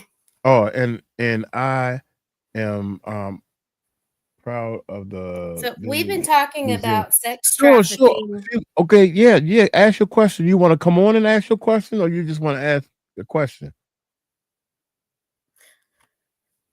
I think Yeah. I understand what she's saying is we've been talking about sex trafficking in the United States and different cases of where we've had these big busts lately. And a lot of this is coming with illegal immigration across our borders with the cartels. And so she's saying she is from New Zealand, but I really don't think there'd be as much of an issue like there is here because you're not getting the movement from the drug areas and from those cartels coming up in, because that's really where all this is coming from. Yeah. I don't know, that's just me talking off the cuff, but I think that's answering her question. Oh, somebody asked what Marshmallow asked what the Discord is. Marshmallow, if you asking me what the Discord is, I have no idea. But I promise y'all, if we hook this Discord up, give me about 2 months. Wait till the first of the year. I swear to y'all, January the 22nd is where we're gonna be making some drastic changes. We're gonna be working on making some drastic changes, Miss D. And I really, really want you to help us get some drastic changes done. Work. I'm right there with you. I can. And she asked, sorry, Tika said it's international. It is international. A lot of it's happening here with our migrant situation coming up from South America, but also it bleeds into a lot of the Asian countries and also into Russia. There's a bunch of cells all over the world really that work together. Right. And we don't work together to take anything down, to fix anything, because they're working together and we don't. Yeah, so to answer your question, it's a definite yes, because let me ask you this, Ranger, Ray let me ask you this, Miss New Zealand. Do y'all have rich folks in y'all country? I know the answer. If you got rich folks in your country, you have rich people who have the weirdest sexual fantasy diseases. I'm gonna call it a disease, even though it's not. And they tired of spending their money on crazy. Yeah, she said, yep. They are sick and they bored with their money.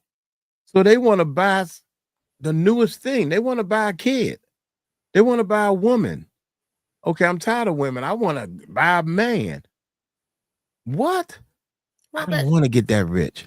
Go ahead. Sexual prostitution also goes into the sex trafficking. So sometimes it can be the run-of-the-mill person that gets involved because they get involved in that kind of behaviors and that kind of network, and then it just snowballs. So it's not just our rich people. Now we're seeing the rich people because that's the ones coming out that are the big time news.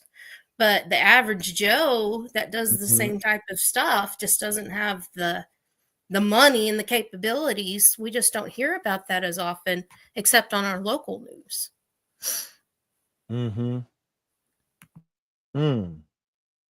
I'm getting so many emails now. Is that you? That's right. Yeah, you just sent me some type of, I don't know what this is. I live close to here. I'm not going. Well, you'll have to go read that later. Yeah. Yeah, I need to. Yeah, we need to talk about that later. Y'all want me to read and talk about this stuff? That's not what I do. Money. Okay, I I'm gonna see call money. it Where you been? trafficking. Sorry. Huh? I'm not used to doing YouTube. I'm gonna have to call it S trafficking or some other. No, all you got to do is whatever you sent me, you want me to look at, just talk about it. Just tell me what it is. That's all. But we don't have to do it now. No. It was just some stuff around where I live and in Texas in general. Right. You're a teacher, right? Yes, I am. I'm an educator, and we're taught how to look for especially young children who are being sex trafficked in these cells. So we're taught that down here where we live because it's more prevalent. We live, I See Money. What's going on? Where you been, man? That's my I See Money been rolling with us like since day one. And he haven't been on here in a little while. So you fired, I See Money. You know that part. You already know you fired. So you might well take your pink slip and go on, you know, sit in the back of the classroom. Because we got a new teacher, Miss D. Miss D's teaching. Go ahead, Miss D. I'm listening. I'm teaching. I feel like I am actually. Right. Yeah, Miss I've D. taught for nearly 20 years. Oh yeah. Yeah. What grade? I'm sorry, because I was looking at money. What grade did you teach? Pre-K all the way up to 8th grade, different subjects, different years. A Wow, little so bit of 8th everything. graders. I know the I've 8th graders can get on your nerves. I've had a 14-year-old who was dating a 21-year-old who was living with them and paying their bills. I've seen it all. Miss Patriot Girl, how are you doing? I seen your emails. Thank you so much. I'm running out of time and everything. Miss Patron, you want to come on and say something? Say hi. Anybody want to come on? I thought I was looking to see if girlfriend actually sent me a email, but it don't look like I got any email from her yet. Maybe it was in the spam. You gotta check your spam.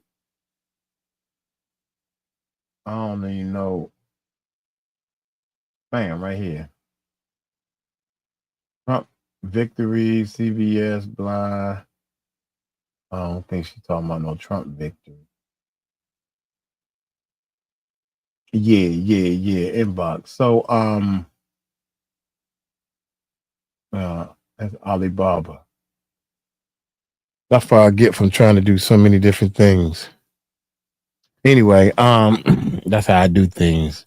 There's something about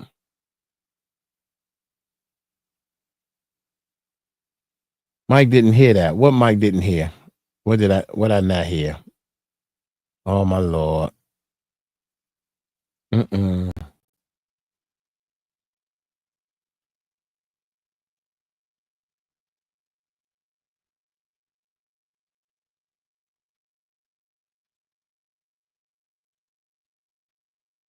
Truth to be said, it's just a waste of time. I couldn't figure it out, Miss Patricia.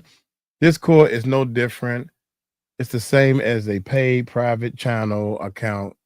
Truth be said, it's just a waste of time. And I ain't like the way it looked, man. It looked like I was at work. I do IT work. Look, listen to me, y'all.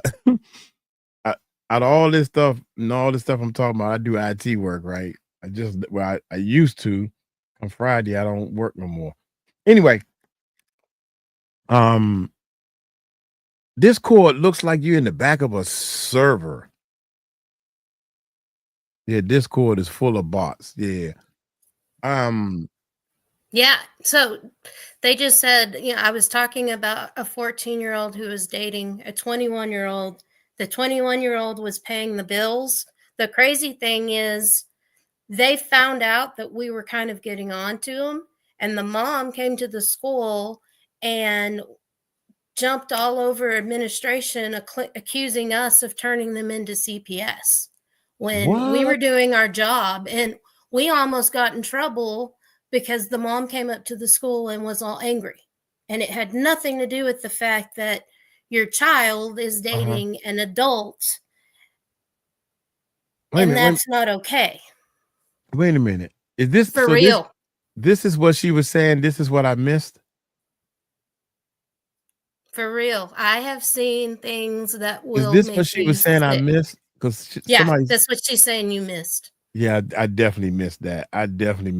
I'm glad. I have experienced things in my life that are just crazy. And then as a teacher, I have seen the depravity of humans on this world and what they can do to our children, what they are doing to our children. And so the let me get this straight. Wait a minute. The guy was 21 years old, and the girl was how old? 14. Yeah. And they were living together with mom. With the mother. And the boyfriend, 21-year-old dude, was paying all their bills. So mama didn't want us to find out and turn them into CPS. So she got mad at us because we found out and threw a fit, and we almost were the ones that got in trouble for it. As the teachers who were doing our jobs, trying to help our students. Here's what my problem is. I don't mind going to jail for something I believe in. If I believe it, 100, should I told a police officer, plenty of times the police came, I was dating this girl, they was having some problems and everything. Every time I looked, they called the police. So the police finally asked me, well, what did you do? I said, nah, you don't want to know what I was going, I said, he asked me, is that your son? No, that ain't my son, because if that was my son and I told him to do something, it would have been blood all in that kitchen. And the other police officer go, we'll be taking you to jail too. And I said, yup. And if he didn't take that trash out when I got back from jail, y'all be coming to get my ass again. Excuse me. I don't mind going to jail for something I believe in. Thank God I don't have to prove that to nobody because I don't have no criminal record or anything. I got a clearance, y'all. Well, for the job, but I don't even have the job no more. So there. Yeah. Yeah, moderate. But sometimes you gotta trust in the Lord and stand up. You know, I ain't saying do nothing crooked and stupid. You know, like go down there and storm the Capitol. I can't do stuff like that. I ain't into that. Come on, y'all. Who's with me? Let's go. Y'all bad enough to storm down the Capitol, but point out one of them daggone traffic houses. I bet you wouldn't storm them. And they got guns just like the police at the Capitol got guns. What's up with that? What do you think? I do not know if I'm going to get into politics with somebody. No, I'm not even. This ain't even about politics. Forget the politics side. My I point get your is, point. My point is not politics. My point is, whatever it is that told you to go down there, all them people went down there. It could have been free cheese, free pickles. We talking about free to kids. Everybody know that house got a 300. They sent 300 kids to the same location. That got to be a flag. 100 kids to one. If you in Homeland Security working and you send 10 kids to one location, that should be a flag and a half. What you think about that? The Homeland Security is not who's sending them anywhere. It's ICE who's sending people, who's sending these kids from the border. It's ICE. Look, it's the immigration. Homeland Security, ICE, immigration, ketchup, mustard, mayonnaise. I don't care who's sending them. My point is you sending all these abandoned kids to the same location. What's this, a daggone daycare center over there? What's over there? Oh, no. You don't even care. You just sending them. I can't talk about things I don't know. I don't have any information on any of that.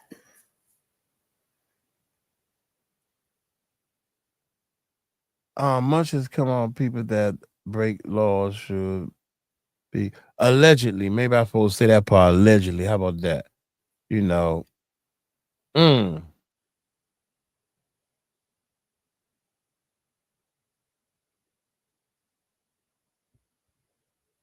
Children, no matter where they go, from something most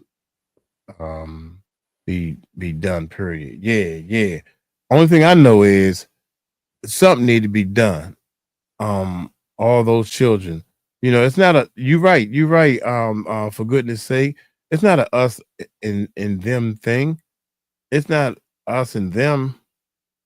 But I know one thing. Something got to be done. And these people killing me when everybody sitting around. Find something. Give me an answer. shoot, you need to send Mike Cross in there with a full bulletproof vest on knocking on the door. They should have sting operations. Yeah, I want a little girl for this night. When the girl come, turn her over to the authorities and where my girl at? Where my money? You come on too. Who else? And who coming around behind you? Like falling into a big old hole or something. I don't know. They just busted a traffic ring in New Jersey. I think we covered that one. Is that the one we covered, y'all? DS? It's mighty funny that got another one now in Detroit. Yeah, we just covered the one today in Detroit, and we covered the one yesterday in New Jersey. And the one in New Jersey is already on the channel. That was a setup. There you go. We need to be doing some setups. You know.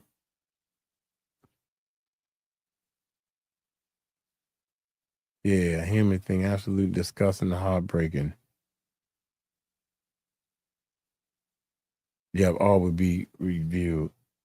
What time I gotta be? I want to keep going. Nobody else wanted to come on? Jamie, did she ever send me? I guess she didn't send it yet. I'm ready to talk about now, man. Oh, I'm I'm on the wrong mouse again, y'all. But yeah, I gotta calm down and do more things. I'm gonna pop out, all right? Okay, most definitely. Thank you for coming on. I see you Monday, y'all. Yeah, most definitely. I'm about to cut this thing off myself. Monday We did a at whole lot of work and learning way before Monday. We still got a whole day before Monday got here. We supposed to start all this Monday. So thanks, Miss D. Have a nice one. All righty. Have a good weekend. Okay. Bye-bye. Bye. That's Miss D, y'all. Shout out to Miss D. All right.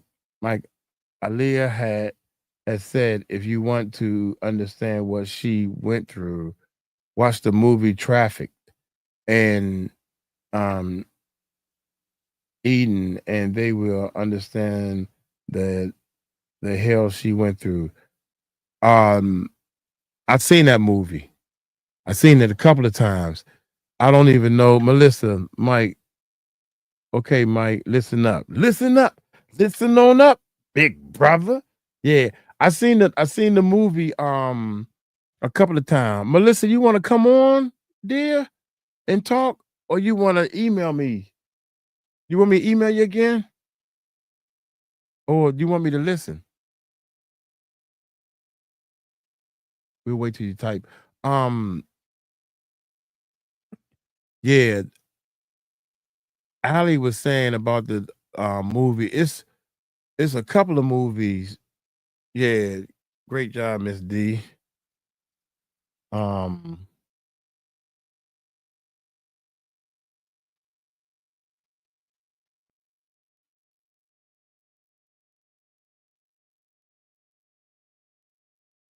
Yeah, that's crazy, man. Jamie, you want to come on? There's something about Murray. You want to come on? Traffic sounds familiar. Traffic sound familiar. There's a couple of movies I watched. Traffic. I think it's Traffic, the movie that starts off with the little girl falling out of a hotel window to her death on top of a car, and then the movie comes on, and I think that's the same movie where the people came to this country saying that y'all gonna be models, and he picked all these girls as models, and they got in a van, and that's when the horror started. No, Michelle said, no, that's not the movie. That's a different movie. When I found out Understanding Railroad and the movie, yeah, I finally watched Blink Twice.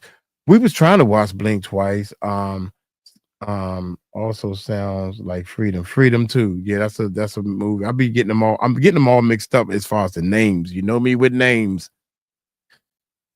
No, it's on tuba. Yeah. Nope. Not me, but thanks for asking. Come on, there's something about Mary. Come on. Anybody can come on if I can do this. TY to all in here. Have a good night. Most definitely, Jamie. Have a good night.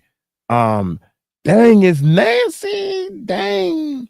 Something about Murray. I'm watching Blink Twice Nakes. Oh man.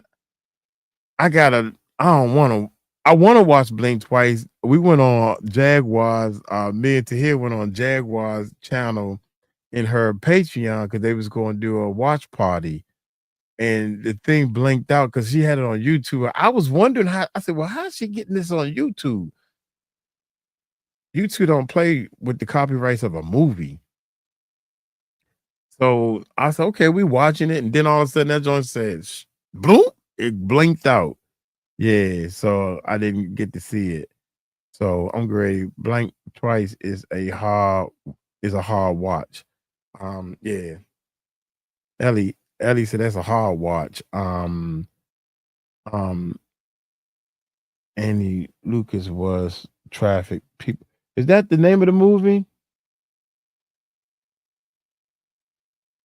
Annie Lucas. Oh, what's the lady name? Do y'all know the name? The John Doe had to take her name off the John Doe side. She's not John. She can't be John Doe in order to have a case. So now they saying the person's name. That's what that Anna Lucas remind me of. In fact, Tahir gave me the daggone. Somebody, wait a minute. Now I think oh no, that ain't it. I thought that either Tika somebody gave me the link of the person had to come out saying the person's name. And I don't see it up here, so we'll worry about that another time. It was Tika. Yeah, Tika. Oh, I put it over here. Yeah. Wait a minute. I'll put it over here. Diddy accused. Watch this, y'all. Yeah, I'm good at this. Aren't y'all glad I'm real good at this? All right. There we go. Now I got it. I'm learning. I'm ready. Send y'all the link again. Don't nobody want to come on and talk to me. Talk to me. Talk to me. Put my arms around me. All right. Check it out. Let's do this real quick, man, and then we let's see what's happening. This guy right here is talking about Diddy's accuser revealed as Anna Kane, ex-wife of NHL player. God dang, and Evan Kane. The screen jumped. Let's see past. But anyway, let's check this out, man. Here we go. So it looks like it's been a minor win. Here, jumping in. Did you just jump in? For Sean Diddy Combs because one of his many. So it looks like it's been a minor win for Sean Diddy Combs because one of his many accusers has had to reveal her identity. You may recall this case that we reported on months ago where a woman claims that she was only 17 years old when Diddy and his former bad boy president both SA'd her and flew her across the country in a private plane. Well, now that name has been revealed. Yes. She was married to a NHL star. And if you know anything about their history, there's a little bit of a messy history there as well.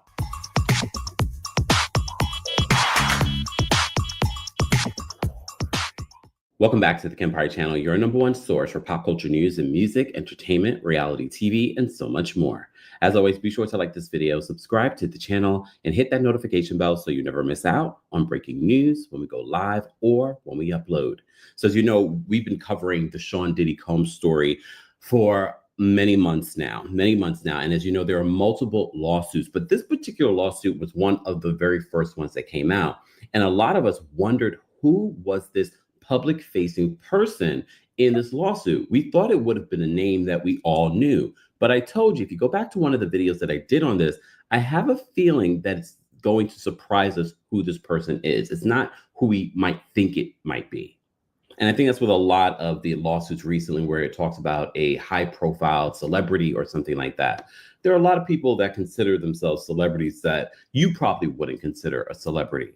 But as you know, Diddy Combs is still sitting at the Metropolitan Detention Center in Brooklyn. And he was recently denied bail for a third time because another judge, or third judge, believes that Diddy Combs is a danger to society, and they have a fear that he will continue to reach out to victims. Sidebar, I did see a story. I know I'm in London for our Empire After Dark live show. And for those that have been trying to get tickets and you haven't been able to do so online, you will be able to buy tickets at the door, at the box office. So check that out at Neon 194. But to prepare for his case, one of the reasons why Diddy was denied yet again, according to the prosecution, he has been breaking the Bureau of Prisons rules, talking to Kalena Harper hundreds of times before she made that public statement. So it should be no surprise why prosecutors do not want him having access to the internet. This lawsuit came out ahead of many of the other lawsuits that came out. It came out after Cassie's lawsuit, but you may recall seeing the photo of this young woman, young girl, because according to her lawsuit and this lawsuit, she was only 17 years old when she was flown to New York City to meet Diddy Combs at one of his studios. And you see her taking pictures in the studio. You also see her at one particular point in Diddy's lap. Honestly, based off the picture, it was hard to tell because her face was blanked out. I thought it actually was a Black woman. But no, it's not. But let me give you an update, because she's also speaking out in regards to how she feels about having to reveal her name. So according to the New York Post, they said the ex-wife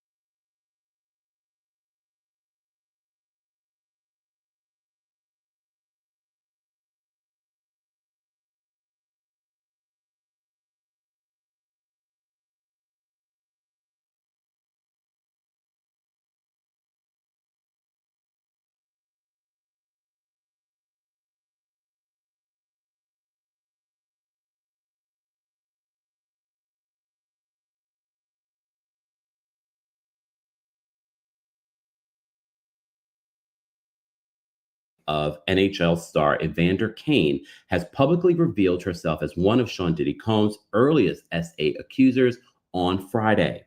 Anna Kane, who is married to Edmonton Oilers forward from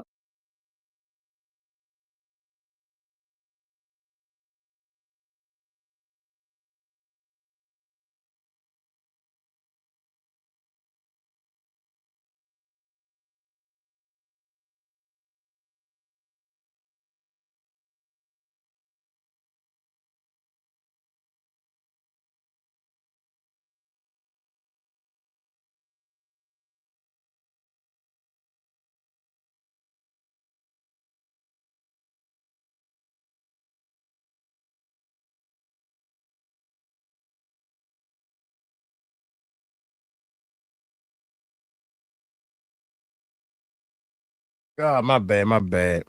I'm sorry, I'm muted. Wow, what? Let me start all over, because this is not a reaction, but this is a reaction. That is a white lady, if I ever seen one myself. That's what I said. Yeah, I'm muted. I was muted. Wow. Golly. I got it to hear. Oh, now to hear calling. Yeah, the 15 seconds. Yeah.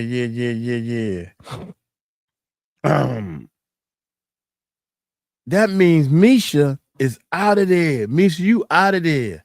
There is no, now you are way on this side. She said that is me in those pictures. That's what I was saying. Lamisha said, because Lana B asked her. Lana B said, so let's get this straight. You're saying that that's you in the picture? She said, yeah, that's me in them pictures. I never got a clear understanding, like from her videos to my ears, or her saying that I'm the one who filed the lawsuit. Now y'all are saying that she actually said that too, and she was claiming to be John Doe. Yeah, several John Does, right? But Misha said out of her mouth to my ears, Lana B asked her, so is that you in them pictures? And we talking about them exact same pictures. And she said, yeah, that's me in them pictures.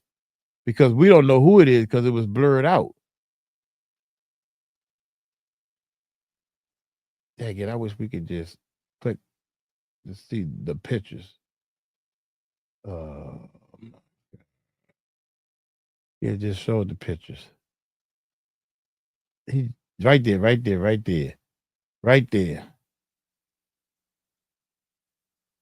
Look at this girl's arm right here. Let me see, make sure how y'all seeing it. Yeah. Nah, homie. That's as big as I can get it for y'all. Look how long this arm is. I don't think Lamisha, even when she was little, I don't think she looked, but I didn't go this deep to look at the body structure. I said once before, I said that body structure don't look like a Lamisha's body structure. That's all I was saying. But you also see her at one particular point quiet, in Diddy's stay out lap. of it. Honestly, based off the picture, it was hard to tell because her face was blanked out. I thought it actually was a black woman, but no, it's not. But let me get into. He said, I thought it was a black woman, but no, it's not. Right there. Look at that. She beautiful though. Don't get me wrong. Married to Edmonton Oilers. Forward from 2018 to 2021 was the fourth woman to step forward and accuse the disgraced rapper of S.A.ing her at a New York City recording studio when she was just a teenager. Kane originally filed a lawsuit against Combs in December of 2023. So think of the timeline. It was in November of 2023 when Cassie filed her lawsuit. But at the time, she was only identified as Jane Doe. She was ordered to have the suit amended Friday to include her name, according to TMZ. She says in a statement to Page 6, I had hoped to use a synonym in pursuing justice for what happened to me as a teenager, Kane told Page 6, through her attorney, Douglas Wigdor. Kane's amendment came as Combs' lawyers were accused of attempting to intimidate the anonymous accusers into stepping forward. Defendants demand that I use my name as an attempt to intimidate me, but I am not intimidated. I am prepared to proceed and hold accountable those who have harmed me, Anna added. The lawsuit obtained by Page 6 named three defendants, Sean Diddy Combs, Harv Pierre, the former Bad Boy president, the music mogul's longtime lieutenant and third unidentified person.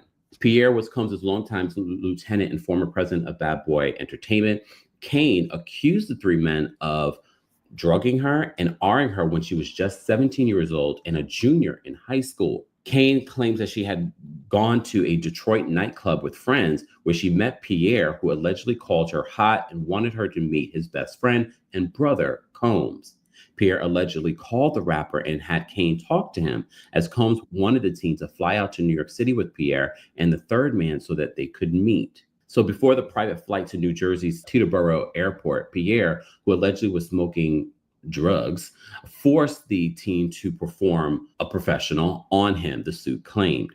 When the group arrived at Combs and Bad Boy's Daddy House recording studio, the teen was given drugs and alcohol by three men.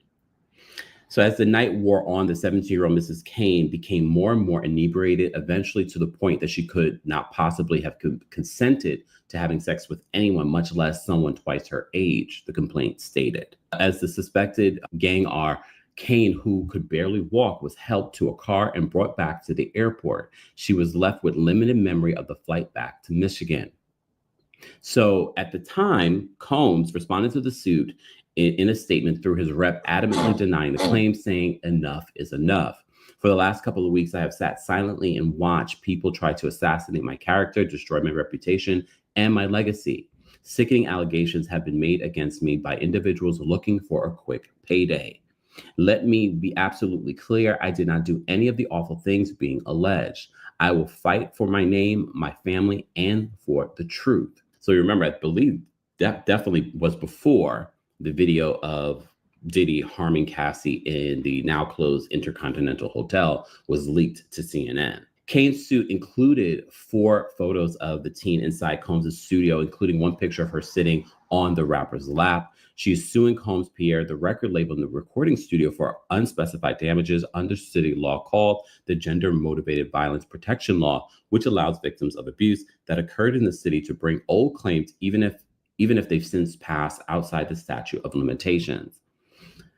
Says, Combs remains behind bars, but of course, anytime I see a story like this, a story that we've talked about, and this being connected to at the time, they said that she was a public-facing person, which a lot of people suspected that they would know who she is. And some people do, because she was married to the NHL player, Evander Kane.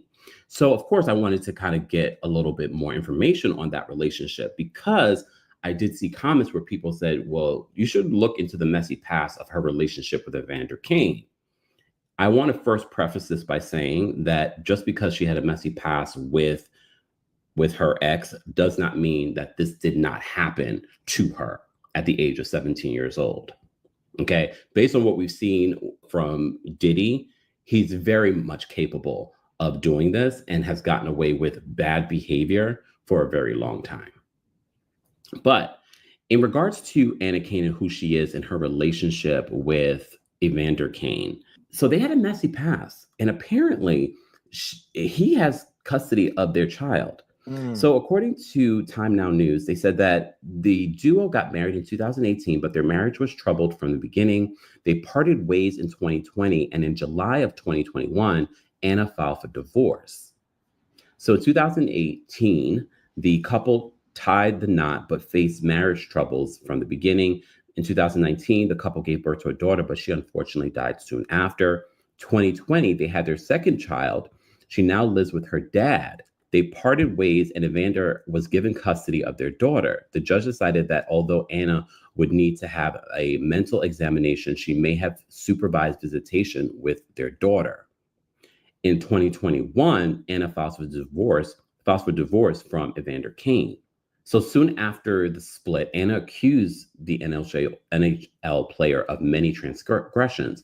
One of the accusations were that he was a gambling addict. According to Anna, Cain was gambling on NHL games and throwing games to get money. After investigations, the claims were debunked. In another instance, she posted on social media saying that she had to sell her wedding ring to pay for formula for their unborn child. Cain was using his money to party throughout Europe. Cain was compelled by the accusations to publicly defend his passion of hockey and ridiculousness of tossing games on Twitter. So and here's the thing. You already know how I feel about the whole Diddy situation. I do believe that Diddy has done a lot of things, but I think it's also important to understand some of the claims that are coming out against him from people, understanding those people's history. 2 more minutes. And I know that's part of the reason why a lot of you like watching what we do here, because we try to be fair. We try to give you the full story if the full story is presented to us and we have the information at the time. So I wanted to make sure that you guys got to hear both things.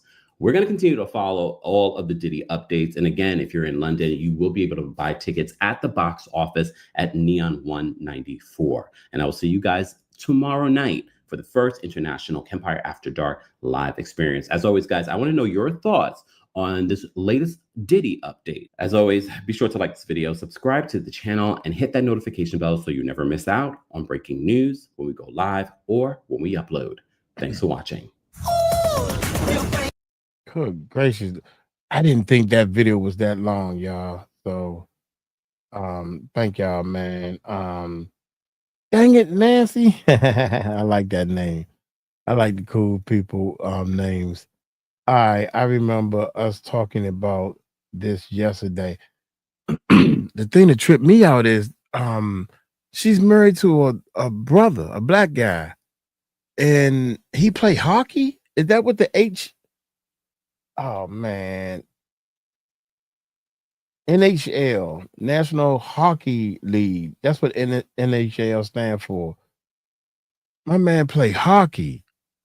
Wow, man. Shoot, man, they got money. You can buy some body cards. Man, yeah, you can say my name. Come get me. I'm ready, man. Where the real gangsters at, man? I don't know. Anyway, man, I'm tired. My legs. I'm tired of sitting here, man. What we do? We did 2.5 hours. 36 people. Thank y'all, all 36 people. Thank y'all so much. Ellie, yeah, but you know what those athletes are like, Mike. Yeah, they strong and cocky. Somebody mess with my wife. Yeah, I did a couple of push-ups, y'all. My chest getting sore, so I'm doing some exercise. But when you get old, you can get your muscles stronger than what your bones are capable of handling, and you can really hurt and break something. And when you're older, your body doesn't heal as fast. So I said all that to say I can't be on the front line fighting no more. Thank you all for coming, man. You're welcome. Thank you so much. Thank y'all. Don't say that. You're muted, Marshmallow. I'm gonna get you, Marshmallow. Am I muted? Oh man, you got me thinking I'm muted. Wait a minute. Now I'm 1, 2. 1, 2. I'm not muted. Mike, I enjoy your channel. Thank you, Michelle. Appreciate it. No.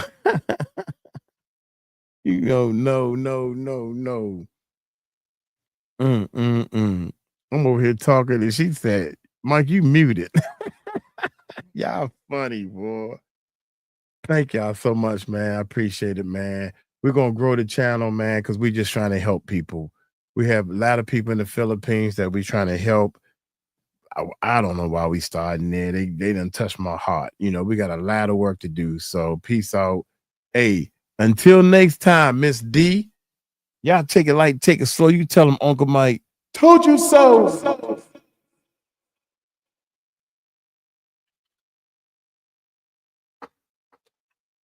Peace out.